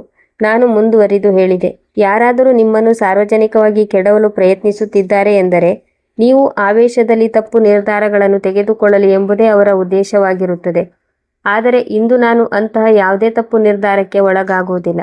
ನಾನು ವೇದಿಕೆಯಿಂದ ಇಳಿಯಲು ಹೆಜ್ಜೆ ಹಾಕಿದಾಗ ನನ್ನ ಸೂಪರ್ವೈಸರ್ ಆತಂಕದಿಂದ ಶೈಲಜಾ ಅವರೇ ಎಂದು ದನಿಗೂಡಿಸಿದರು. ನಾನು ಕೈ ಎತ್ತಿ ಅವರನ್ನು ತಡೆದು, ಧನ್ಯವಾದಗಳು. ಇದು ನನ್ನ ಖಾಸಗಿ ವಿಷಯ. ಆದರೆ ಇಲ್ಲಿ ಎಲ್ಲರಿಗೂ ಒಂದು ಪಾಠವಿದೆ ಎಂದು ಹೇಳಿ ಕೆಳಗಿಳಿದೆ. ನಾನು ನೇರವಾಗಿ ಆ ಟೇಬಲ್ನತ್ತ ಹೆಜ್ಜೆ ಹಾಕಿದೆ. ಅಲ್ಲಿ ನನ್ನ 31 ವರ್ಷಗಳ ಕಾಯಕದ ಫಲವಾಗಿ ಸಂದ ಗೌರವದ ಸ್ಮರಣಿಕೆ ಇರಿಸಲಾಗಿತ್ತು. ನಾನು ಆ ಸ್ಮರಣಿಕೆಯನ್ನು ಕೈಗೆತ್ತಿಕೊಂಡೆ. ಅದು ಕೇವಲ ಒಂದು ಲೋಹದ ತುಂಡಾಗಿರಲಿಲ್ಲ. ನಾನು ಎಂದಿಗೂ ಜನರ ಓಲೈಕೆಯಿಂದಲ್ಲ, ನನ್ನ ಕಾಯಕದ ಬಲದಿಂದ ಗೆದ್ದವಳು ಎಂಬ 31 ವರ್ಷಗಳ ದೃಢ ಸಾಕ್ಷಿಯಾಗಿತ್ತು. ಅದನ್ನು ಭದ್ರವಾಗಿ ಬ್ಯಾಗ್ನಲ್ಲಿರಿಸಿ ನನ್ನ ಮುಂದಿನ ಕಾರ್ಯಕ್ಕೆ ಅಣಿಯಾದೆ. ಸಭಾಂಗಣದ ಬಾಗಿಲಲ್ಲಿದ್ದ ಸೆಕ್ಯೂರಿಟಿ ಗಾರ್ಡ್ನತ್ತ ತಿರುಗಿ ಅತ್ಯಂತ ಕಠಿಣ ದನಿಯಲ್ಲಿ ಆಜ್ಞಾಪಿಸಿದೆ, ಈ ಕ್ಷಣದಿಂದ ಯಾರೂ ಒಳಗೆ ಬರುವಂತಿಲ್ಲ ಅಥವಾ ಹೊರಗೆ ಹೋಗುವಂತಿಲ್ಲ. ಒಂದು ವೇಳೆ ಯಾರಾದರೂ ತುರ್ತಾಗಿ ಹೊರ ಹೋಗಲೇಬೇಕೆಂದಿದ್ದರೆ ಅವರ ಸಂಪೂರ್ಣ ವಿಡಿಯೋ ರೆಕಾರ್ಡಿಂಗ್ ಆಗಲಿ. ನನ್ನ ಕಣ್ಣುಗಳಲ್ಲಿ ದಶಕಗಳ ಕಾಲ ರೂಢಿಸಿಕೊಂಡಿದ್ದ ಆ ಸರ್ಕಾರಿ ಅಧಿಕಾರಿಯ ಕಠಿಣತೆಯನ್ನು ಕಂಡ ಗಾರ್ಡ್ ಮರು ಮಾತನಾಡದೆ ತಲೆಯಾಡಿಸಿದ. ಕಪಿಲ್ ಗಾಬರಿಯಿಂದ, ಇದೇನು ಮಾಡುತ್ತಿದ್ದೀಯಾ ಎಂದು ಕಿರುಚಲು ಪ್ರಯತ್ನಿಸಿದ.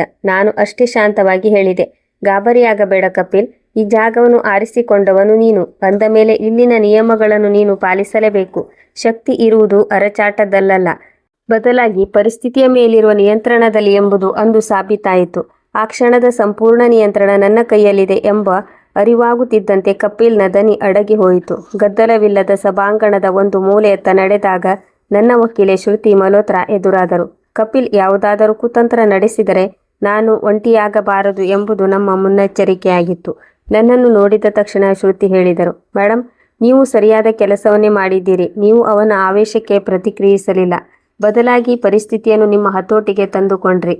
ನಾನು ಮೆಲ್ಲನೆ ಧ್ವನಿ ತಗ್ಗಿಸಿ, ಈಗ ಆ ಮೆಸೇಜ್ ಎನ್ನುತ್ತಾ ಯಾರಿಗೂ ಕಾಣದಂತೆ ಆ ಬಾಡಿಗೆದಾರನಿಂದ ಬಂದ ಆತಂಕಕಾರಿ ಸಂದೇಶವನ್ನು ಅವರಿಗೆ ತೋರಿಸಿದೆ. ಶ್ರುತಿ ಓದಿದಳು. ಆಮೇಲೆ ನನ್ನ ಕಡೆ ನೋಡಿದಳು. ಅವರು ನಿಮ್ಮ ಆಸ್ತಿಯನ್ನು ವಶಪಡಿಸಿಕೊಳ್ಳಲು ಪ್ರಯತ್ನಿಸಿದ್ದಾರೆ. ಶ್ರುತಿ ಗಂಭೀರವಾಗಿ ಹೇಳಿದಳು.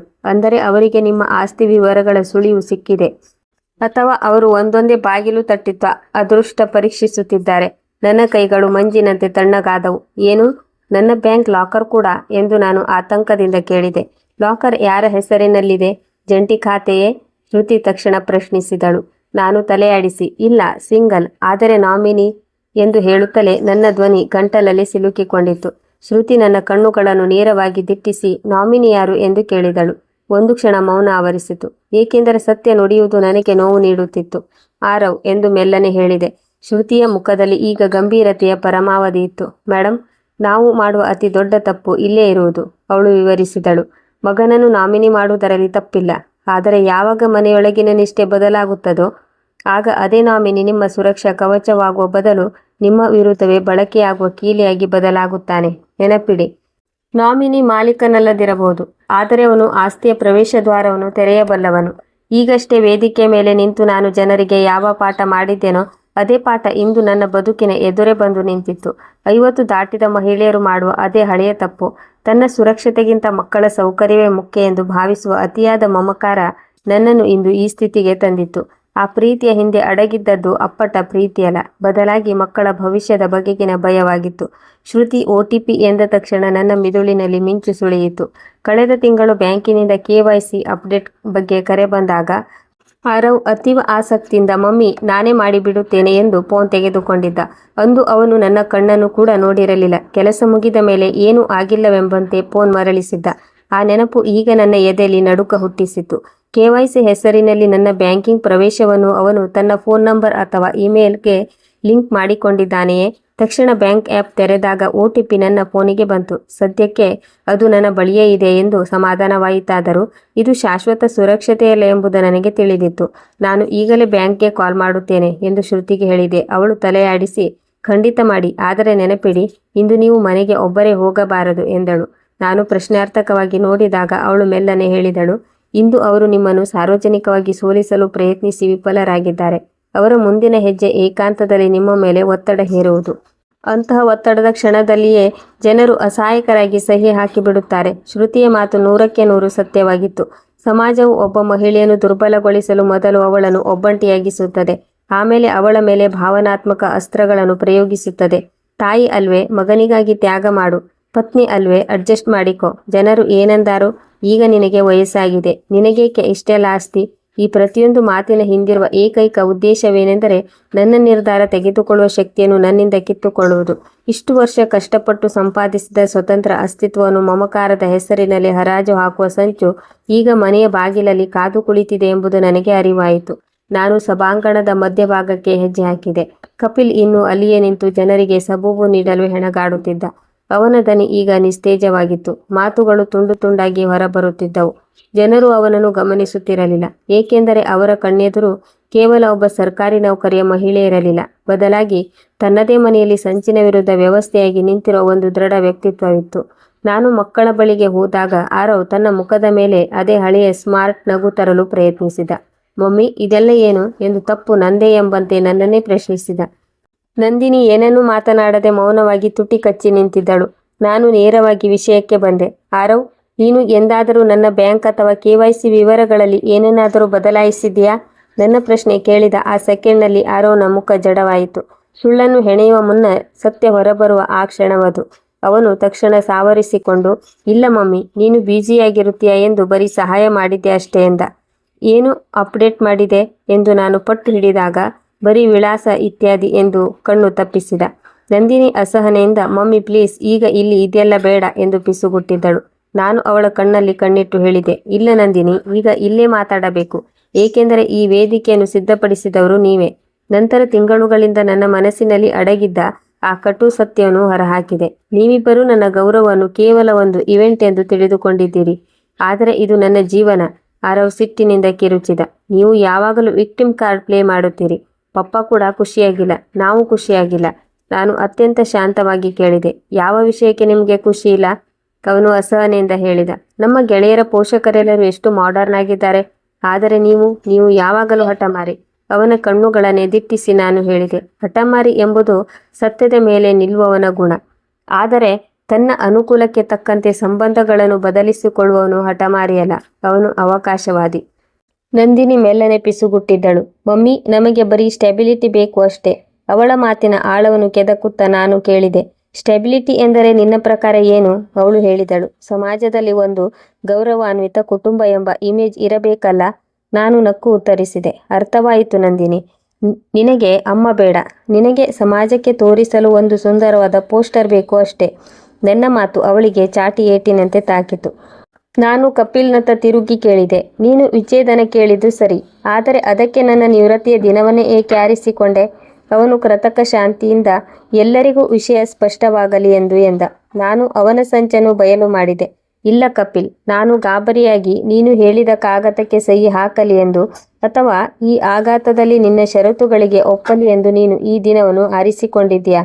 ಅವನ ಬಿಳಿಚಿಕೊಂಡ ಮುಖವೇ ನಾನು ಸರಿಯಾದ ದಾರಿಯಲ್ಲಿದ್ದೇನೆಂದು ಸಾಬೀತುಪಡಿಸಿತು. ನಿನ್ನ ಅಸಲಿ ಬೇಡಿಕೆ ಏನು ಎಂದು ನಾನು ನೇರವಾಗಿ ಕೇಳಿದಾಗ ಅವನು ಬರೀ ಬೇರೆಯಾಗಬೇಕು ಎಂದು ಸುಳ್ಳು ಹೇಳಿದ. ನಾನು ತಲೆಯಾಡಿಸಿ ಹೇಳಿದೆ, ಸುಳ್ಳು, ಕೇವಲ ಬೇರೆಯಾಗಲು ಇಷ್ಟೊಂದು ನಾಟಕದ ಅಗತ್ಯವಿರುವುದಿಲ್ಲ. ಇದರ ಹಿಂದೆ ದೊಡ್ಡ ಆರ್ಥಿಕ ಲಾಭದ ಸಂಚಿದೆ. ಸಭಾಂಗಣದ ಮೌನ ಈಗ ಗಾಢವಾಗಿತ್ತು. ನನ್ನ ಸಹೋದ್ಯೋಗಿಗಳೆಲ್ಲರೂ ಈಗ ಕೇವಲ ವೀಕ್ಷಕರಾಗಿರಲಿಲ್ಲ, ಅವರು ನನ್ನ ಹಕ್ಕಿನ ಪರವಾಗಿ ನಿಂತ ಸೈನಿಕರಂತೆ ಕಂಡರು. ಅಷ್ಟರಲ್ಲೇ ಲೈನ್ಮನ್ ಶಂಭು ಬಾಯಿ ಕಾಳಜಿಯಿಂದ ಹೇಳಿದರು, ಮೇಡಮ್, ನೀವು ಮನೆಗೆ ಒಬ್ಬಂಟಿಯಾಗಿ ಹೋಗಬೇಡಿ. ಅವರ ಮಾತಿನಲ್ಲಿದ್ದ ಸತ್ಯ ನನಗೆ ತಿಳಿದಿತ್ತು. ವೇದಿಕೆಯ ಮೇಲಿನ ನಾಟಕ ಮುಗಿದಿದೆ. ಈಗ ಮನೆಯ 4 ಗೋಡೆಗಳ ನಡುವೆ ಭಾವನಾತ್ಮಕ ಯುದ್ಧ ಶುರುವಾಗಲಿದೆ. ಅಲ್ಲಿ ಅಸ್ತ್ರಗಳು ಇನ್ನೂ ತೀಕ್ಷ್ಣವಾಗಿರುತ್ತವೆ ಎಂಬುದು ನನಗೆ ಅರಿವಿತ್ತು. ನಾನು ವಕೀಲೆಯ ಜೊತೆ ಸಭಾಂಗಣದಿಂದ ಹೊರಬರುತ್ತಿದ್ದಂತೆಯೇ ಫೋನ್ ಮತ್ತೆ ಕಂಪಿಸಿತು. ಈ ಬಾರಿ ಯಾವುದೇ ಸಂಬೋಧನೆ ಇರಲಿಲ್ಲ, ಕೇವಲ ಅಪರಿಚಿತ ನಂಬರ್ನಿಂದ ಬಂದ 2 ಶಬ್ದಗಳಿದ್ದವು, ಲಾಕರ್ ಓಪನ್. ಆ ಕ್ಷಣ ನನ್ನ ಎದೆಗುಂದಿದಂತಾಯಿತು. ತಕ್ಷಣವೇ ಬ್ಯಾಂಕಿಗೆ ಕರೆ ಮಾಡಿದೆ. ಆಟೋಮೇಟೆಡ್ ದನಿಗಳ ನಂತರ ಏಜೆಂಟ್ ಕನೆಕ್ಟ್ ಆದಾಗ ನಾನು ನನ್ನನ್ನು ಪೂರ್ತಿಯಾಗಿ ನಿಯಂತ್ರಿಸಿಕೊಂಡೆ. ಲೈವ್ ವೈರ್ ಮೇಲೆ ಕೆಲಸ ಮಾಡುವಾಗ ಹೇಗೆ ಪ್ರತಿ ಚಲನೆಯು ಜಾಗರೂಕವಾಗಿರುತ್ತದೋ ಹಾಗೆಯೇ ನನ್ನ ಶಬ್ದಗಳನ್ನು ಆರಿಸಿಕೊಂಡೆ. ಒಂದು ಸಣ್ಣ ತಪ್ಪು ನಡೆ ಇಡೀ ವ್ಯವಸ್ಥೆಯನ್ನೇ ಸ್ಫೋಟಿಸಬಲ್ಲದು ಎಂಬ ಅರಿವು ನನಗಿತ್ತು. ನಾನು ಶೈಲಜಾ ಮಾತನಾಡುತ್ತಿದ್ದೇನೆ. ನನ್ನ ಹೆಸರಿನ ಲಾಕರ್ ಆಕ್ಸೆಸ್ ಆಗಿರುವ ಬಗ್ಗೆ ಮಾಹಿತಿ ಬೇಕು ಎಂದೆ. ವೆರಿಫಿಕೇಷನ್ ಮುಗಿದ ನಂತರ ಆ ಏಜೆಂಟ್ ಹೇಳಿದ ಮಾತು ನನ್ನ ಕಿವಿಯಲ್ಲಿ ಬೆಂಕಿ ಸುರಿದಂತಾಯಿತು. ಮೇಡಮ್, ಈಗಷ್ಟೇ ನಾಮಿನಿ ವೆರಿಫಿಕೇಷನ್ ಮುಗಿದು ಲಾಕರ್ ಆಪರೇಷನ್ ಇನಿಷಿಯೇಟ್ ಆಗಿದೆ. ನಾಮಿನಿ ವೆರಿಫಿಕೇಷನ್ ಯಾರು ಬಂದಿದ್ದಾರೆ ಎಂದು ಕೇಳಿದಾಗ ಬ್ರಾಂಚ್ಗೆ ನೇರವಾಗಿ ಭೇಟಿ ನೀಡಿ ದಾಖಲೆಗಳನ್ನು ಸಲ್ಲಿಸಲಾಗಿದೆ ಎಂಬ ಉತ್ತರ ಸಿಕ್ಕಿತ್ತು. ಲಾಕರ್ ಪೂರ್ತಿಯಾಗಿ ತೆರೆಯಲ್ಪಟ್ಟಿದೆಯೇ ಎಂದು ನಾನು ಉಸಿರು ಬಿಗಿ ಹಿಡಿದು ಕೇಳಿದೆ. ಏಜೆಂಟ್ ಧ್ವನಿ ತಗ್ಗಿಸಿ ಹೇಳಿದ, ಸಿಸ್ಟಮ್ನಲ್ಲಿ ಎಂಟ್ರಿ ಆಗಿದೆ, ಆದರೆ ಪ್ರಕ್ರಿಯೆ ಇನ್ನೂ ಪೂರ್ಣಗೊಂಡಿಲ್ಲ. ಮೇಡಮ್, ನೀವು ಕೂಡಲೇ ಬ್ರಾಂಚ್ಗೆ ಬರಬೇಕಾಗುತ್ತದೆ. ನನ್ನ ಕೈಗಳು ನಡುಗುತ್ತಿದ್ದರೂ ಫೋನನ್ನು ಬಿಗಿಯಾಗಿ ಹಿಡಿದುಕೊಂಡೆ. ಆ ಲಾಕರ್ ಕೇವಲ ಒಂದು ಪೆಟ್ಟಿಗೆಯಾಗಿರಲಿಲ್ಲ. ಅದು ನನ್ನ 31 ವರ್ಷಗಳ ಗಳಿಕೆಯ ಭದ್ರತಾ ಕವಚವಾಗಿತ್ತು. ಅದರಲ್ಲಿ ನನ್ನ ಆಸ್ತಿ ಪತ್ರಗಳು, ಹೂಡಿಕೆ ದಾಖಲೆಗಳು ಮತ್ತು ಪ್ರತಿಯೊಂದು ಆಧಾರವೂ ಅಡಗಿತ್ತು. ಅದು ತೆರೆದರೆ ನನ್ನ ಇಡೀ ಅಸ್ತಿತ್ವವೇ ಅಪಾಯಕ್ಕೆ ಸಿಲುಕುತ್ತಿತ್ತು. ಶ್ರುತಿ ನನ್ನ ಮುಖದ ಭಾವನೆಯನ್ನು ಓದಿ ಏನಾಯಿತು ಎಂದು ಕೇಳಿದಳು. ನಾನು ಸಂಕ್ಷಿಪ್ತವಾಗಿ ಅಷ್ಟೇ ತೀಕ್ಷ್ಣವಾಗಿ ಹೇಳಿದೆ, ಬ್ಯಾಂಕ್, ಈಗಲೇ ಹೊರಡಬೇಕು. ಬ್ಯಾಂಕಿನ ಹೊರಗೆ ಬರುತ್ತಿದ್ದಂತೆ ಆರವ್ ಎದುರಾದ. ಅವನ ದನಿಯಲ್ಲಿ ಈಗ ಕಾಳಜಿ ಇರಲಿಲ್ಲ, ಬದಲಾಗಿ ಅಪ್ಪನ ಪರವಾಗಿ ನಿಂತು ನನ್ನನ್ನು ನಿಯಂತ್ರಿಸುವ ಹುಂಬತನವಿತ್ತು. ಮಮ್ಮಿ, ನೀವು ಪಪ್ಪನಿಗೆ ಎಲ್ಲರ ಮುಂದೆ ಮುಜುಗರ ಮಾಡುತ್ತಿದ್ದೀರಿ ಎಂದು ಅವನು ಗದರಿದಾಗ ನಾನು ಅವನ ಕಣ್ಣುಗಳನ್ನು ನೇರವಾಗಿ ದಿಟ್ಟಿಸಿ ಅತ್ಯಂತ ತಣ್ಣನೆಯ ದನಿಯಲ್ಲಿ ಹೇಳಿದೆ, ಇಂದು ನಿನ್ನ ಅಮ್ಮ ಮುಜುಗರಕ್ಕೀಡಾಗಿಲ್ಲ ಆರವ್, ಅವಳು ಎಚ್ಚರಗೊಂಡಿದ್ದಾಳೆ. ನಂದಿನಿ ನನ್ನ ಕೈ ಹಿಡಿದು ಭಾವನಾತ್ಮಕವಾಗಿ ಕಟ್ಟಿಹಾಕಲು ಯತ್ನಿಸಿದಾಗ ನಾನು ಯಾವುದೇ ಆಕ್ರೋಶವಿಲ್ಲದೆ ಅವಳಿಂದ ದೂರ ಸರಿದು ಹೇಳಿದೆ, ಇಂದು ಭಾವನಾತ್ಮಕ ಮಾತುಗಳ ಸಮಯವಲ್ಲ ನಂದಿನಿ. ಇಂದು ನಾನು ಕೇವಲ ಕಟು ಸತ್ಯಗಳನ್ನಷ್ಟೇ ಎದುರಿಸುವೆ. ಆ ಮೌನದಲ್ಲಿ ಯಾವುದೋ ಒಂದು ರಹಸ್ಯ ಕಾರ್ಯಾಚರಣೆಗೆ ಹೊರಟ ಸೈನಿಕನಂತೆ ನಾನು ಶ್ರುತಿಯ ಕಾರಿನಲ್ಲಿ ಕುಳಿತು ಬ್ಯಾಂಕಿನತ್ತ ಸಾಗಿದೆ. ಪ್ಯಾನಿಕ್ ಆಗಬಾರದು ಎಂದು ನನಗೆ ನಾನೇ ಹೇಳಿಕೊಂಡೆ, ಏಕೆಂದರೆ ನಾವು ಗಾಬರಿಯಾದಾಗ ಎದುರಾಳಿ ಬಯಸುವ ತಪ್ಪುಗಳನ್ನೇ ಮಾಡುತ್ತೇವೆ. ಬ್ಯಾಂಕ್ ತಲುಪಿದ ತಕ್ಷಣ ಮ್ಯಾನೇಜರ್ ಕ್ಯಾಬಿನ್ಗೆ ನುಗ್ಗಿ ನನ್ನ ಲಾಕರ್ ಆಕ್ಸೆಸ್ ಮಾಡಿದ್ದು ಯಾರು ಎಂದು ನೇರವಾಗಿ ಕೇಳಿದೆ. ಕಂಪ್ಯೂಟರ್ ಪರದೆಯತ್ತ ಕಣ್ಣಾಡಿಸಿದ ಮ್ಯಾನೇಜರ್, ಮೇಡಮ್, ನಾಮಿನಿಯಾಗಿರುವ ನಿಮ್ಮ ಮಗ ಆರವ್ ಎಂದು ಹೇಳಿದಾಗ ನನ್ನ ತಲೆ ಸುತ್ತಿದಂತಾಯಿತು. ಬೆನ್ನು ಮೂಳೆಯಲ್ಲಿ ವಿದ್ಯುತ್ ಹರಿದಂತಹ ಅನುಭವ. ಶ್ರುತಿ ತಕ್ಷಣ ಕಾನೂನು ನೆನಪಿಸಿದಳು. ಖಾತೆದಾರರು ಬದುಕಿರುವಾಗ ನಾಮಿನಿ ಒಬ್ಬನೇ ಲಾಕರ್ ತೆರೆಯಲು ಸಾಧ್ಯವಿಲ್ಲ, ಅದಕ್ಕೆ ಬಲವಾದ ಕಾರಣವಿರಬೇಕು. ಆಗ ಮ್ಯಾನೇಜರ್ ಒಂದು ಅಥರೈಸೇಷನ್ ಲೆಟರ್ ಹೊರತೆಗೆದ. ಅದರ ಮೇಲೆ ನನ್ನದೇ ಸಹಿ ಇದ್ದಂತಿತ್ತು. ಆದರೆ ಆ ಸಹಿಯನ್ನು ಸೂಕ್ಷ್ಮವಾಗಿ ಗಮನಿಸಿದ ನನಗೆ ಆಘಾತವಾಯಿತು. ನನ್ನ ಅಸಲಿ ಸಹಿಯಲ್ಲಿ ಎಸ್ ಅಕ್ಷರದ ಕೆಳಗೆ ಒಂದು ಸಣ್ಣ ಕಟ್ಟಿರುತ್ತದೆ, ಅದು ನನ್ನ ಗುರುತು. ಆದರೆ ಈ ಕಾಗದದ ಮೇಲಿದ್ದ ಸಹಿಯಲ್ಲಿ ಆ ಕಟ್ಟಿರಲಿಲ್ಲ. ಅದು ಅತ್ಯಂತ ಚಾಣಾಕ್ಷತನದಿಂದ ಮಾಡಿದ ಫೋರ್ಜರಿಯಾಗಿತ್ತು. ಆದರೆ ನನ್ನ ಸ್ವಂತ ಮಗನೇ ನನ್ನ ಸಹಿಯನ್ನೇ ಆಯುಧವನ್ನಾಗಿ ಮಾಡಿ ನನ್ನ ಬೆನ್ನಿಗೆ ಚೂರಿ ಹಾಕುತ್ತಾನೆ ಎಂದು ನಾನು ಊಹಿಸಿರಲಿಲ್ಲ. ಮ್ಯಾನೇಜರ್ ಮುಂದೆ ನಾನು ಕೇವಲ ಸಿಸಿಟಿವಿ ಫುಟೇಜ್ ತೋರಿಸಲು ಆಗ್ರಹಿಸಿದೆ. ಸ್ಕ್ರೀನ್ ಮೇಲೆ ಮೂಡಿದ ಆ ಚಿತ್ರದಲ್ಲಿ ನನ್ನ ಮಗ ಆರವ್ ಮತ್ತು ಪತಿ ಕಪಿಲ್ ಇಬ್ಬರು ಲಾಕರ್ ಮುಂದೆ ನಿಂತಿದ್ದರು. ಲಾಕರ್ ಕೀಲಿ ಕಪಿಲ್ ಕೈಯಲ್ಲಿತ್ತು. ಆರವ್ ಒಬ್ಬ ಶಿಷ್ಯನಂತೆ ಯಾರದೋ ಬದುಕಿನ ನಿಯಂತ್ರಣವನ್ನು ಹೇಗೆ ಕಸಿದುಕೊಳ್ಳಬೇಕು ಎಂಬ ಪಾಠ ಕಲಿಯುತ್ತಿರುವಂತೆ ಪಕ್ಕದಲ್ಲೇ ನಿಂತಿದ್ದ. ಆ ಕ್ಷಣ ನನ್ನೊಳಗಿನ ತಾಯಿ ಸತ್ತು ಹೋಗಿದ್ದಳು. ನನ್ನ ಎದುರಿಗಿದ್ದವರು ಈಗ ಕುಟುಂಬವಲ್ಲ, ಬದಲಾಗಿ ನನ್ನ ಬದುಕನ್ನು ಲೂಟಿ ಮಾಡಲು ಬಂದ ಇಬ್ಬರು ಅಪರಿಚಿತರು. ಮ್ಯಾನೇಜರ್ ಮೆಲ್ಲನೆ ಹೇಳಿದ, ಮೇಡಮ್, ಅವರು ಲಾಕರ್ ತೆರೆಯುವ ಪ್ರಯತ್ನ ಮಾಡಿದರು, ಆದರೆ ಅದರೊಳಗಿದ್ದ ಆ ವಿಶೇಷ ಲಕೋಟೆ ಕಂಡು ಗಾಬರಿಯಾದರು. ಹೌದು, ಆ ಲಕೋಟೆಯ ಮೇಲೆ ನಾನೇ ಸ್ಪಷ್ಟವಾಗಿ ಬರೆಸಿದ್ದೆ. ಈ ಲಾಕರ್ನಲ್ಲಿರುವ ಪ್ರತಿಯೊಂದು ವಸ್ತುವಿನ ಪಟ್ಟಿ ಈಗಾಗಲೇ 3ನೇ ವ್ಯಕ್ತಿಯ ಅಂದರೆ ವಕೀಲರ ಕಸ್ಟಡಿಯಲ್ಲಿದೆ. ಲಾಕರ್ ಮೇಲೆ ಅಕ್ರಮ ಪ್ರಯತ್ನ ನಡೆದರೆ ಕೂಡಲೇ ಕಾನೂನು ಪ್ರಕ್ರಿಯೆ ಆರಂಭವಾಗುತ್ತದೆ. ಶ್ರುತಿಯ ಕಣ್ಣಲ್ಲಿ ನನ್ನ ಬಗ್ಗೆ ಮೆಚ್ಚುಗೆ ಇತ್ತು. ನಾನು ಮುನ್ನೆಚ್ಚರಿಕೆಯಿಂದಲೇ ಈ ಸುರಕ್ಷತಾ ಕವಚವನ್ನು ನಿರ್ಮಿಸಿದ್ದೆ, ಏಕೆಂದರೆ ನನ್ನ ಮನೆಯೇ ಒಂದು ದಿನ ನನ್ನ ವಿರುದ್ಧ ನಿಲ್ಲಬಹುದು ಎಂಬ ಭಯ ನನ್ನನ್ನು ಮೊದಲೇ ಎಚ್ಚರಿಸಿತ್ತು. ನನ್ನ ಸಮ್ಮುಖದಲ್ಲೇ ಲಾಕರ್ ತೆರೆದಾಗ ನನ್ನ ಸ್ಥಿತಿ ಕರುಣಾಜನಕವಾಗಿತ್ತು. ಒಳಗೆ ನಾನು ವ್ಯವಸ್ಥಿತವಾಗಿ ಇಟ್ಟಿದ್ದ ಕಾಗದಗಳು ಚೆಲ್ಲಾಪಿಲ್ಲಿಯಾಗಿದ್ದವು. ಕೆಲವು ಫೈಲ್ಗಳು ಅದಲು ಬದಲಾಗಿದ್ದವು. ಎಲ್ಲಕ್ಕಿಂತ ಹೆಚ್ಚಾಗಿ ಅತಿ ಮುಖ್ಯವಾದ ಆ ಬ್ರೌನ್ ಲಕೋಟೆ ಅಲ್ಲಿರಲಿಲ್ಲ.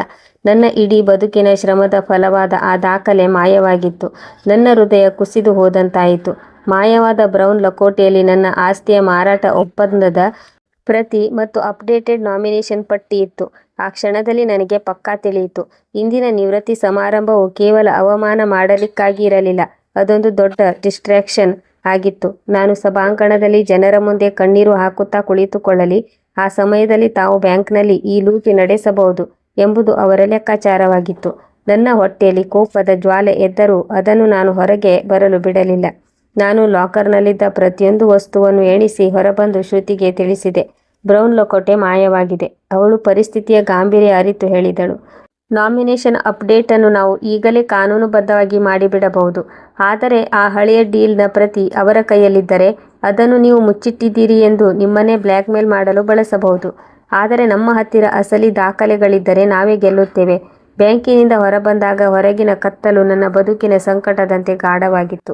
ಅಷ್ಟರಲ್ಲೇ ನಂದಿನಿಯ ನಂಬರ್ನಿಂದ ಫೋನ್ ಬರಲಾರಂಭಿಸಿತು. ನಾನು ಆ ಕರೆಯನ್ನು ಸ್ವೀಕರಿಸಲಿಲ್ಲ, ಏಕೆಂದರೆ ನನ್ನ ಮಿದುಳಿನಲ್ಲಿ ಒಂದು ಮಾತು ದೃಢವಾಗಿ ಅಚ್ಚೊತ್ತಿತ್ತು. ಇಂದಿನಿಂದ ಅವರೊಂದಿಗೆ ಆಡುವ ಪ್ರತಿ ಮಾತು ಕೇವಲ ಭಾವನೆಗಳಲ್ಲ, ಅದು ದಾಖಲೆಯಾಗಿರಬೇಕು.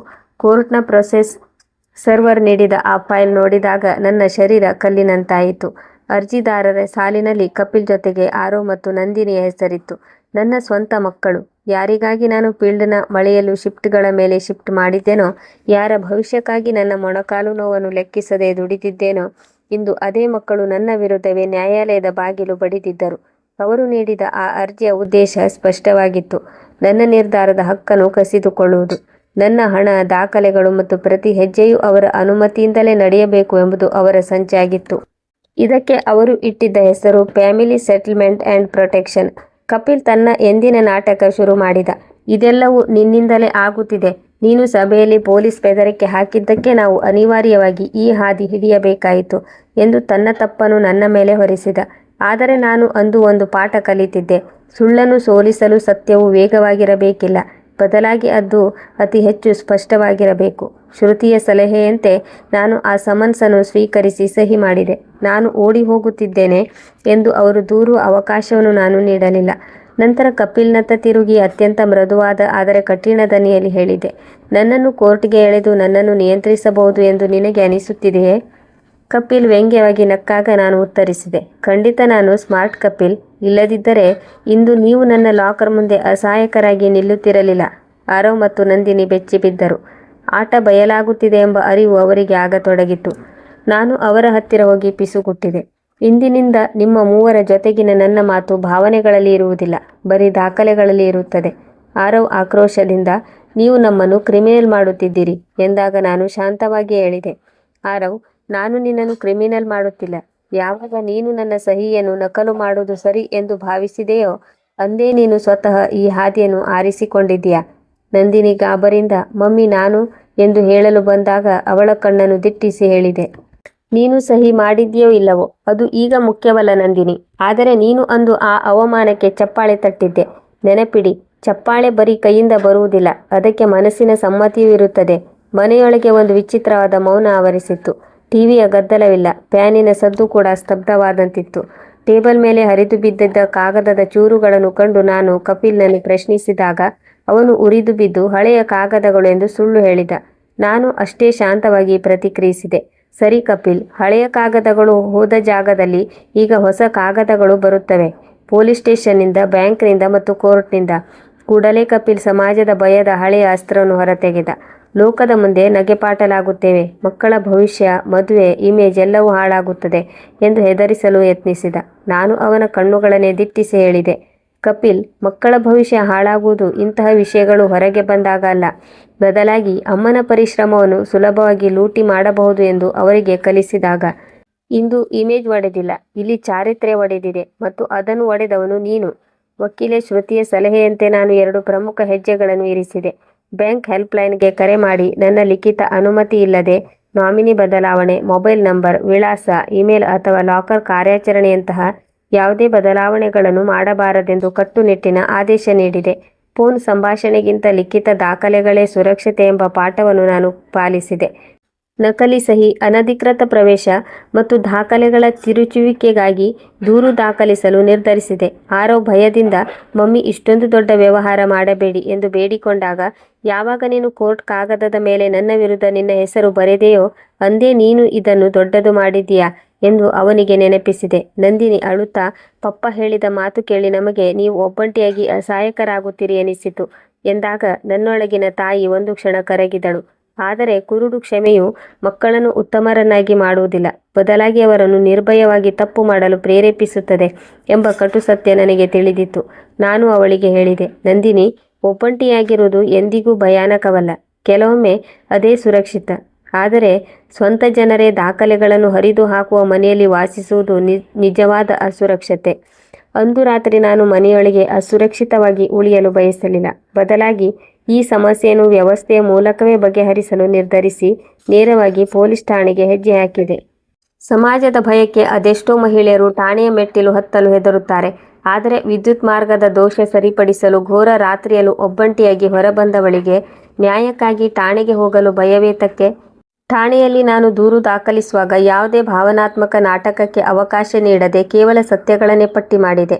ನಿವೃತ್ತಿಯ ಸಮಾರಂಭದಲ್ಲಿ ನಡೆದ ಸಾರ್ವಜನಿಕ ಅವಮಾನ, ಬ್ಯಾಂಕ್ ಲಾಕರ್ ಲೂಟಿಯ ಯತ್ನ, ನಕಲಿ ಸಹಿಯ ಅಧಿಕಾರ ಪತ್ರ, ಸಿಸಿಟಿವಿ ಸಾಕ್ಷ್ಯಗಳು, ನಾಮಿನಿ ಬದಲಾವಣೆಯ ವಂಚನೆ ಮತ್ತು ಮನೆಯ ದಾಖಲೆಗಳ ನಾಶ. ಎಸ್ಐ ಅವರು ಇದರ ಗಾಂಭೀರ್ಯ ಅರಿತು ತನಿಖೆಗೆ ಒಪ್ಪಿದರು. ಶ್ರುತಿ ಕಾನೂನುಬದ್ಧವಾಗಿ ಪ್ರತಿಯೊಂದು ದಾಖಲೆಗೂ ಅಧಿಕೃತ ಸ್ವೀಕೃತಿ ಪಡೆದಳು. ಠಾಣೆಯಿಂದ ಹೊರಬರುವಾಗ ನನ್ನ ಮನಸ್ಸು ಹಗುರವಾಗಿತ್ತು. ಏಕೆಂದರೆ ಯಾವಾಗ ಸತ್ಯವು ದಾಖಲೆಯ ರೂಪ ಪಡೆಯುತ್ತದೋ ಆಗ ಸುಳ್ಳಿನ ಶಕ್ತಿ ಅರ್ಧದಷ್ಟು ಕುಸಿದು ಹೋಗುತ್ತದೆ. ಮರುದಿನ ಬೆಳಿಗ್ಗೆ ನ್ಯಾಯಾಲಯದ ದಿನ. ನಾನು ಅತ್ಯಂತ ಸರಳವಾಗಿ ತಯಾರಾದೆ. ಅಂದು ನನ್ನ ಸರಳತೆ ದೌರ್ಬಲ್ಯವಾಗಿರಲಿಲ್ಲ, ಅದು ನನ್ನ ತಂತ್ರವಾಗಿತ್ತು. ನ್ಯಾಯಾಲಯದ ಕಿಕ್ಕಿರಿದ ಆವರಣದಲ್ಲಿ ಆರವ್ ಮತ್ತು ನಂದಿನಿ ಕಪಿಲ್ ಜೊತೆ ಆಗಮಿಸಿದರು. ಆದರೆ ಇಂದು ಅವರ ನಡಿಗೆಯಲ್ಲಿ ನಿನ್ನೆಯ ಅಹಂಕಾರವಿರಲಿಲ್ಲ. ಬದಲಾಗಿ ಒಂದು ರೀತಿಯ ಅನಿಶ್ಚಿತತೆ ಮತ್ತು ಭಯವಿತ್ತು. ಅಮ್ಮ ಕೇವಲ ಮಮಕಾರದ ಮೂರ್ತಿಯಲ್ಲ, ಅವಳು ಕಾನೂನಿನ ಶಕ್ತಿಯೊಂದಿಗೆ ಒಂದಾದಾಗ ಅವಳನ್ನು ಎದುರಿಸುವುದು ಅಷ್ಟು ಸುಲಭವಲ್ಲ ಎಂಬ ಕಟು ವಾಸ್ತವ ಅವರಿಗೆ ಅರಿವಾಗಿತ್ತು. ಅಂದು ಅವರು ತಟ್ಟಿದ ಚಪ್ಪಾಳೆಯ ಪ್ರತಿಧ್ವನಿ ಇಂದು ಅವರನ್ನೇ ಕಾಡಲಾರಂಭಿಸಿತು. ನ್ಯಾಯಾಲಯದಲ್ಲಿ ವಿಚಾರಣೆ ಆರಂಭವಾದಾಗ ಕಪಿಲ್ನ ವಕೀಲರು ಅತ್ಯಂತ ನಾಜೂಕಾದ ಸುಳ್ಳುಗಳ ಜಾಲವನ್ನು ಹೆಣೆದರು. ಶೈಲಜಾ ಅವರು ನಿವೃತ್ತಿಯ ನಂತರ ಮಾನಸಿಕ ಸ್ಥಿಮಿತ ಕಳೆದುಕೊಂಡಿದ್ದಾರೆ, ಕುಟುಂಬದವರ ಮೇಲೆ ಇಲ್ಲಸಲ್ಲದ ಆರೋಪ ಹೊರಿಸುತ್ತಿದ್ದಾರೆ ಎಂಬ ಹಳೆಯ ವಾದವನ್ನು ಮುಂದಿಟ್ಟರು. ಒಬ್ಬ ಹೆಣ್ಣು ತನ್ನ ಹಕ್ಕಿಗಾಗಿ ಧ್ವನಿ ಎತ್ತಿದಾಗ ಸಮಾಜ ಅವಳಿಗೆ ಅನ್ಸ್ಟೇಬಲ್ ಎಂಬ ಪಟ್ಟ ಕಟ್ಟುವುದು ಹೊಸದೇನಲ್ಲ. ಆದರೆ ಶ್ರುತಿ ಬಹಳ ವ್ಯವಸ್ಥಿತವಾಗಿ ಬ್ಯಾಂಕ್ ಮ್ಯಾನೇಜರ್ ನೀಡಿದ ಲಿಖಿತ ಪತ್ರ ಮತ್ತು ನಕಲಿ ಸಹಿಯ ಬಗ್ಗೆ ಸಿಸಿಟಿವಿ ಸಾಕ್ಷ್ಯಗಳನ್ನು ಜಡ್ಜ್ ಎದುರು ಮಂಡಿಸಿದಳು. ನ್ಯಾಯಾಧೀಶರ ಪ್ರಶ್ನೆಗಳಿಗೆ ಕಪಿಲ್ ಮತ್ತು ಆರವ್ ತಡಬಡಾಯಿಸಿದರು. ಸತ್ಯದ ಮುಂದೆ ಅವರ ನಾಟಕ ಅಟ್ಟಹಾಸ ಮಾಡಲಾಗಲಿಲ್ಲ. ಅಂತಿಮವಾಗಿ ಜಡ್ಜ್ ಅವರು ಸ್ಟೇಟಸ್ ಕ್ಯೂ ಆದೇಶ ನೀಡಿದರು. ಅಂದರೆ ನ್ಯಾಯಾಲಯದ ಅನುಮತಿ ಇಲ್ಲದೆ ನನ್ನ ಯಾವುದೇ ಆಸ್ತಿ ಅಥವಾ ಲಾಕರ್ ಮುಟ್ಟುವಂತಿಲ್ಲ ಮತ್ತು ನಕಲಿ ಸಹಿಯ ಬಗ್ಗೆ ಪೊಲೀಸ್ ತನಿಖೆಗೆ ಆದೇಶಿಸಿದರು. ನ್ಯಾಯಾಲಯದಿಂದ ಹೊರಬರುತ್ತಿದ್ದಂತೆ ಕಪಿಲ್ ಅಸಹನೆಯಿಂದ ಈಗ ಖುಷಿ ಐತೆ ಎಂದು ವ್ಯಂಗ್ಯವಾಡಿದ. ನಾನು ಶಾಂತವಾಗಿಯೇ ಹೇಳಿದೆ, ಇಲ್ಲ ಕಪಿಲ್, ನನ್ನ ಮಕ್ಕಳು ನನ್ನ ಬೆನ್ನಿಗೆ ನಿಂತಿದ್ದರೆ ನಾನು ನಿಜವಾಗಿ ಖುಷಿಯಾಗುತ್ತಿದ್ದೆ. ಆಗ ಆರವ್ ಮೊದಲ ಬಾರಿಗೆ ದನಿ ಎತ್ತಿದ. ಮಮ್ಮಿ, ಪಪ್ಪ ಹೇಳಿದ್ದರು, ನೀವು ಎಲ್ಲವನ್ನೂ ಮಾರಿಬಿಡುತ್ತೀರಿ, ನಮಗೆ ಏನೂ ಸಿಗುವುದಿಲ್ಲ ಎಂದು. ಅವನ ಆ ಮಾತು ಕೇಳಿದಾಗ ನನ್ನ ಎದೆ ಒಡೆದಂತಾಯಿತು. 50 ದಾಟಿದ ಪ್ರತಿಯೊಬ್ಬ ತಾಯಿಯೂ ತನ್ನ ಮಕ್ಕಳಿಗೆ ಹೇಳಲೇಬೇಕಾದ ಆ ಕಟು ಸತ್ಯವನ್ನು ನಾನು ಅವನಿಗೆ ತಿಳಿಸಿದೆ. ಮಗನೇ, ಅಮ್ಮನ ಸಂಪತ್ತು ನಿನಗೆ ಪುಕ್ಕಟೆಯಾಗಿ ಸಿಗುವ ಆಸ್ತಿಯಲ್ಲ, ಅದು ಅವಳ ವೃದ್ಧಾಪ್ಯದ ಸುರಕ್ಷತೆ. ನಿನ್ನ ಬದುಕನ್ನು ನೀನು ನಿನ್ನ ಸ್ವಂತ ಪರಿಶ್ರಮದಿಂದ ರೂಪಿಸಿಕೊಳ್ಳಬೇಕು. ಒಂದು ವೇಳೆ ನೀನು ನನ್ನ ಸಾವಿಗಾಗಿ ಕಾಯುತ್ತಾ ನನ್ನ ಆಸ್ತಿಗಾಗಿ ಪ್ಲ್ಯಾನ್ ಮಾಡುತ್ತಿದ್ದರೆ ನಾನು ನಿನಗೆ ಅಮ್ಮನಾಗಿ ಕಾಣುತ್ತಿಲ್ಲ, ಬದಲಾಗಿ ಒಂದು ATM ಯಂತ್ರವಾಗಿ ಕಾಣುತ್ತಿದ್ದೇನೆ ಎಂದರ್ಥ. ನಂದಿನಿ ಅಳುತ್ತಾ, ಮಮ್ಮಿ, ನೀವು ನಮ್ಮನ್ನು ಬಿಟ್ಟು ಹೋಗುತ್ತೀರಾ ಎಂದು ಕೇಳಿದಾಗ ನಾನು ನೀಡಿದ ಉತ್ತರ ಸ್ಪಷ್ಟವಾಗಿತ್ತು. ನಾನು ನಿಮ್ಮನ್ನು ಬಿಡುತ್ತಿಲ್ಲ, ನಾನು ನನ್ನನ್ನು ಉಳಿಸಿಕೊಳ್ಳುತ್ತಿದ್ದೇನೆ. ಕಪಿಲ್ನ ವ್ಯಂಗ್ಯಕ್ಕೆ ನಾನು ಕಿವಿಗೊಡಲಿಲ್ಲ, ಏಕೆಂದರೆ ನನಗೆ ಅವನ ಭಯವಿರಲಿಲ್ಲ. ಅವನ ವಕ್ರ ಆಲೋಚನೆಗಳ ಬಗ್ಗೆ ಎಚ್ಚರಿಕೆ ಇತ್ತು. ನಾನು ಕೇವಲ ಭಾವನೆಗಳಿಂದಲ್ಲ, ವ್ಯವಸ್ಥಿತವಾದ ಮುನ್ನೆಚ್ಚರಿಕೆಗಳಿಂದ ನನ್ನ ಭದ್ರತಾ ಕೋಟೆಯನ್ನು ನಿರ್ಮಿಸಿದೆ. ಅಲ್ಮಾರಿ ಎಂಬುದು ಕೇವಲ ಮರದ ಪೆಟ್ಟಿಗೆಯಲ್ಲ, ನಿಜವಾದ ಸುರಕ್ಷತೆ ಎಂದರೆ ಅದು ನಮ್ಮ ಸಂಪೂರ್ಣ ನಿಯಂತ್ರಣದಲ್ಲಿರುವುದು ಎಂಬ ಪಾಠ ನನಗೆ ಅರಿವಾಯಿತು. ಎಲ್ಲ ಮಹತ್ವದ ದಾಖಲೆಗಳನ್ನು ಸ್ಕ್ಯಾನ್ ಮಾಡಿ ಡಿಜಿಟಲ್ ರೂಪದಲ್ಲಿ ಸುರಕ್ಷಿತವಾಗಿರಿಸಿದೆ. ಬ್ಯಾಂಕ್ ಖಾತೆಗಳನ್ನು ಮರುರಚಿಸಿ ಪ್ರತಿಯೊಂದು ವಹಿವಾಟಿಗೆ ನನ್ನ ನೇರ ಉಪಸ್ಥಿತಿ ಮತ್ತು 2 ಫ್ಯಾಕ್ಟರ್ ವೆರಿಫಿಕೇಷನ್ ಕಡ್ಡಾಯಗೊಳಿಸಿದೆ.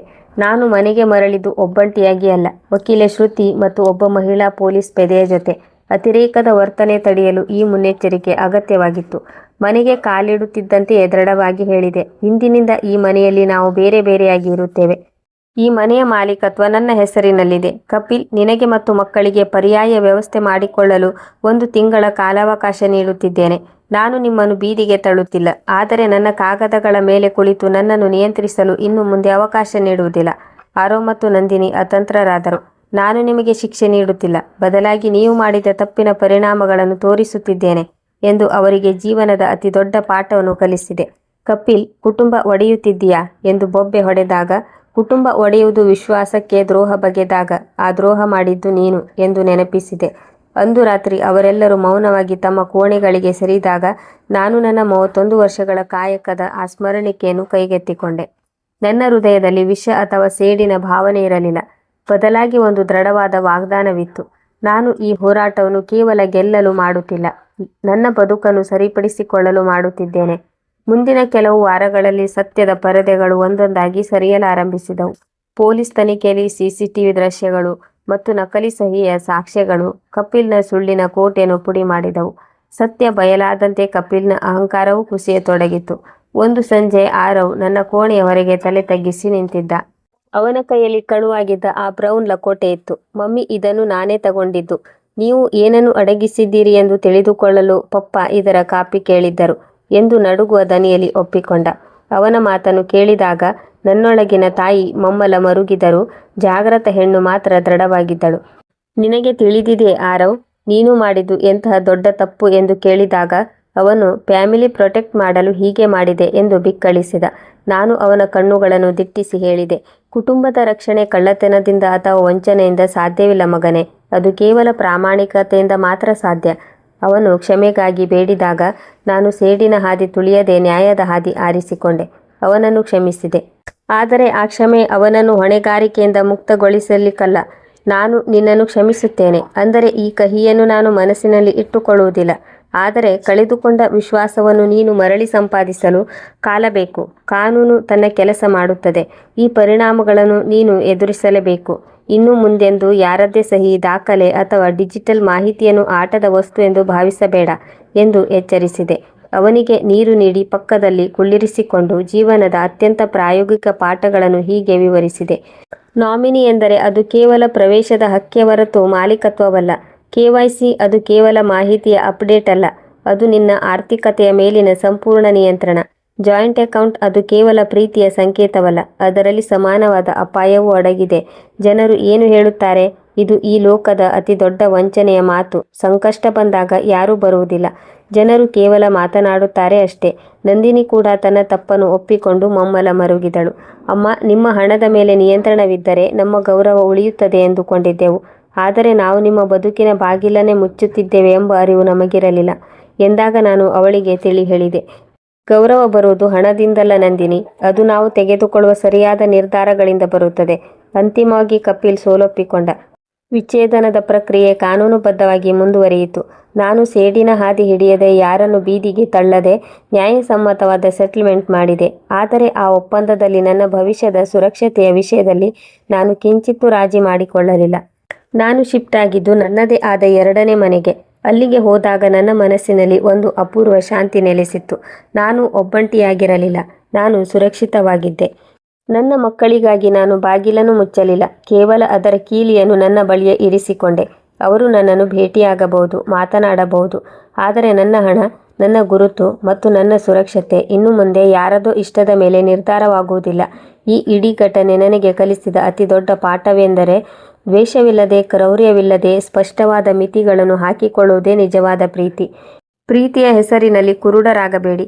ನಿಮ್ಮ ಪರಿಶ್ರಮದ ಮೇಲೆ ಬೇರೆಯವರು ಅಧಿಕಾರ ಚಲಾಯಿಸುತ್ತಿದ್ದಾರೆ ಎಂದೆನಿಸಿದರೆ ನಿಮ್ಮನ್ನು ನೀವು ದೂಷಿಸಿಕೊಳ್ಳುವ ಬದಲು ಹಿಂದೆ ಎಚ್ಚೆತ್ತುಕೊಳ್ಳಿ. ಈ ಕಥೆಯು ನಿಮಗೆ ಸತ್ಯವೆನಿಸಿದರೆ ಮತ್ತು ಇದರಿಂದ ನಿಮಗೆ ಜೀವನದ ಯಾವುದಾದರೂ ಒಂದು ಪಾಠ ಸಿಕ್ಕಿದ್ದರೆ ದಯವಿಟ್ಟು ವಿಡಿಯೋ ಲೈಕ್ ಮಾಡಿ, ಚಾನಲ್ ಸಬ್ಸ್ಕ್ರೈಬ್ ಮಾಡಿಕೊಳ್ಳಿ. ಇನ್ನೊಂದು ಸುಂದರವಾದ ಕಥೆಯೊಂದಿಗೆ ಮತ್ತೆ ಭೇಟಿಯಾಗೋಣ. ಅಲ್ಲಿಯವರೆಗೂ ಖುಷಿಯಾಗಿರಿ. ಧನ್ಯವಾದಗಳು.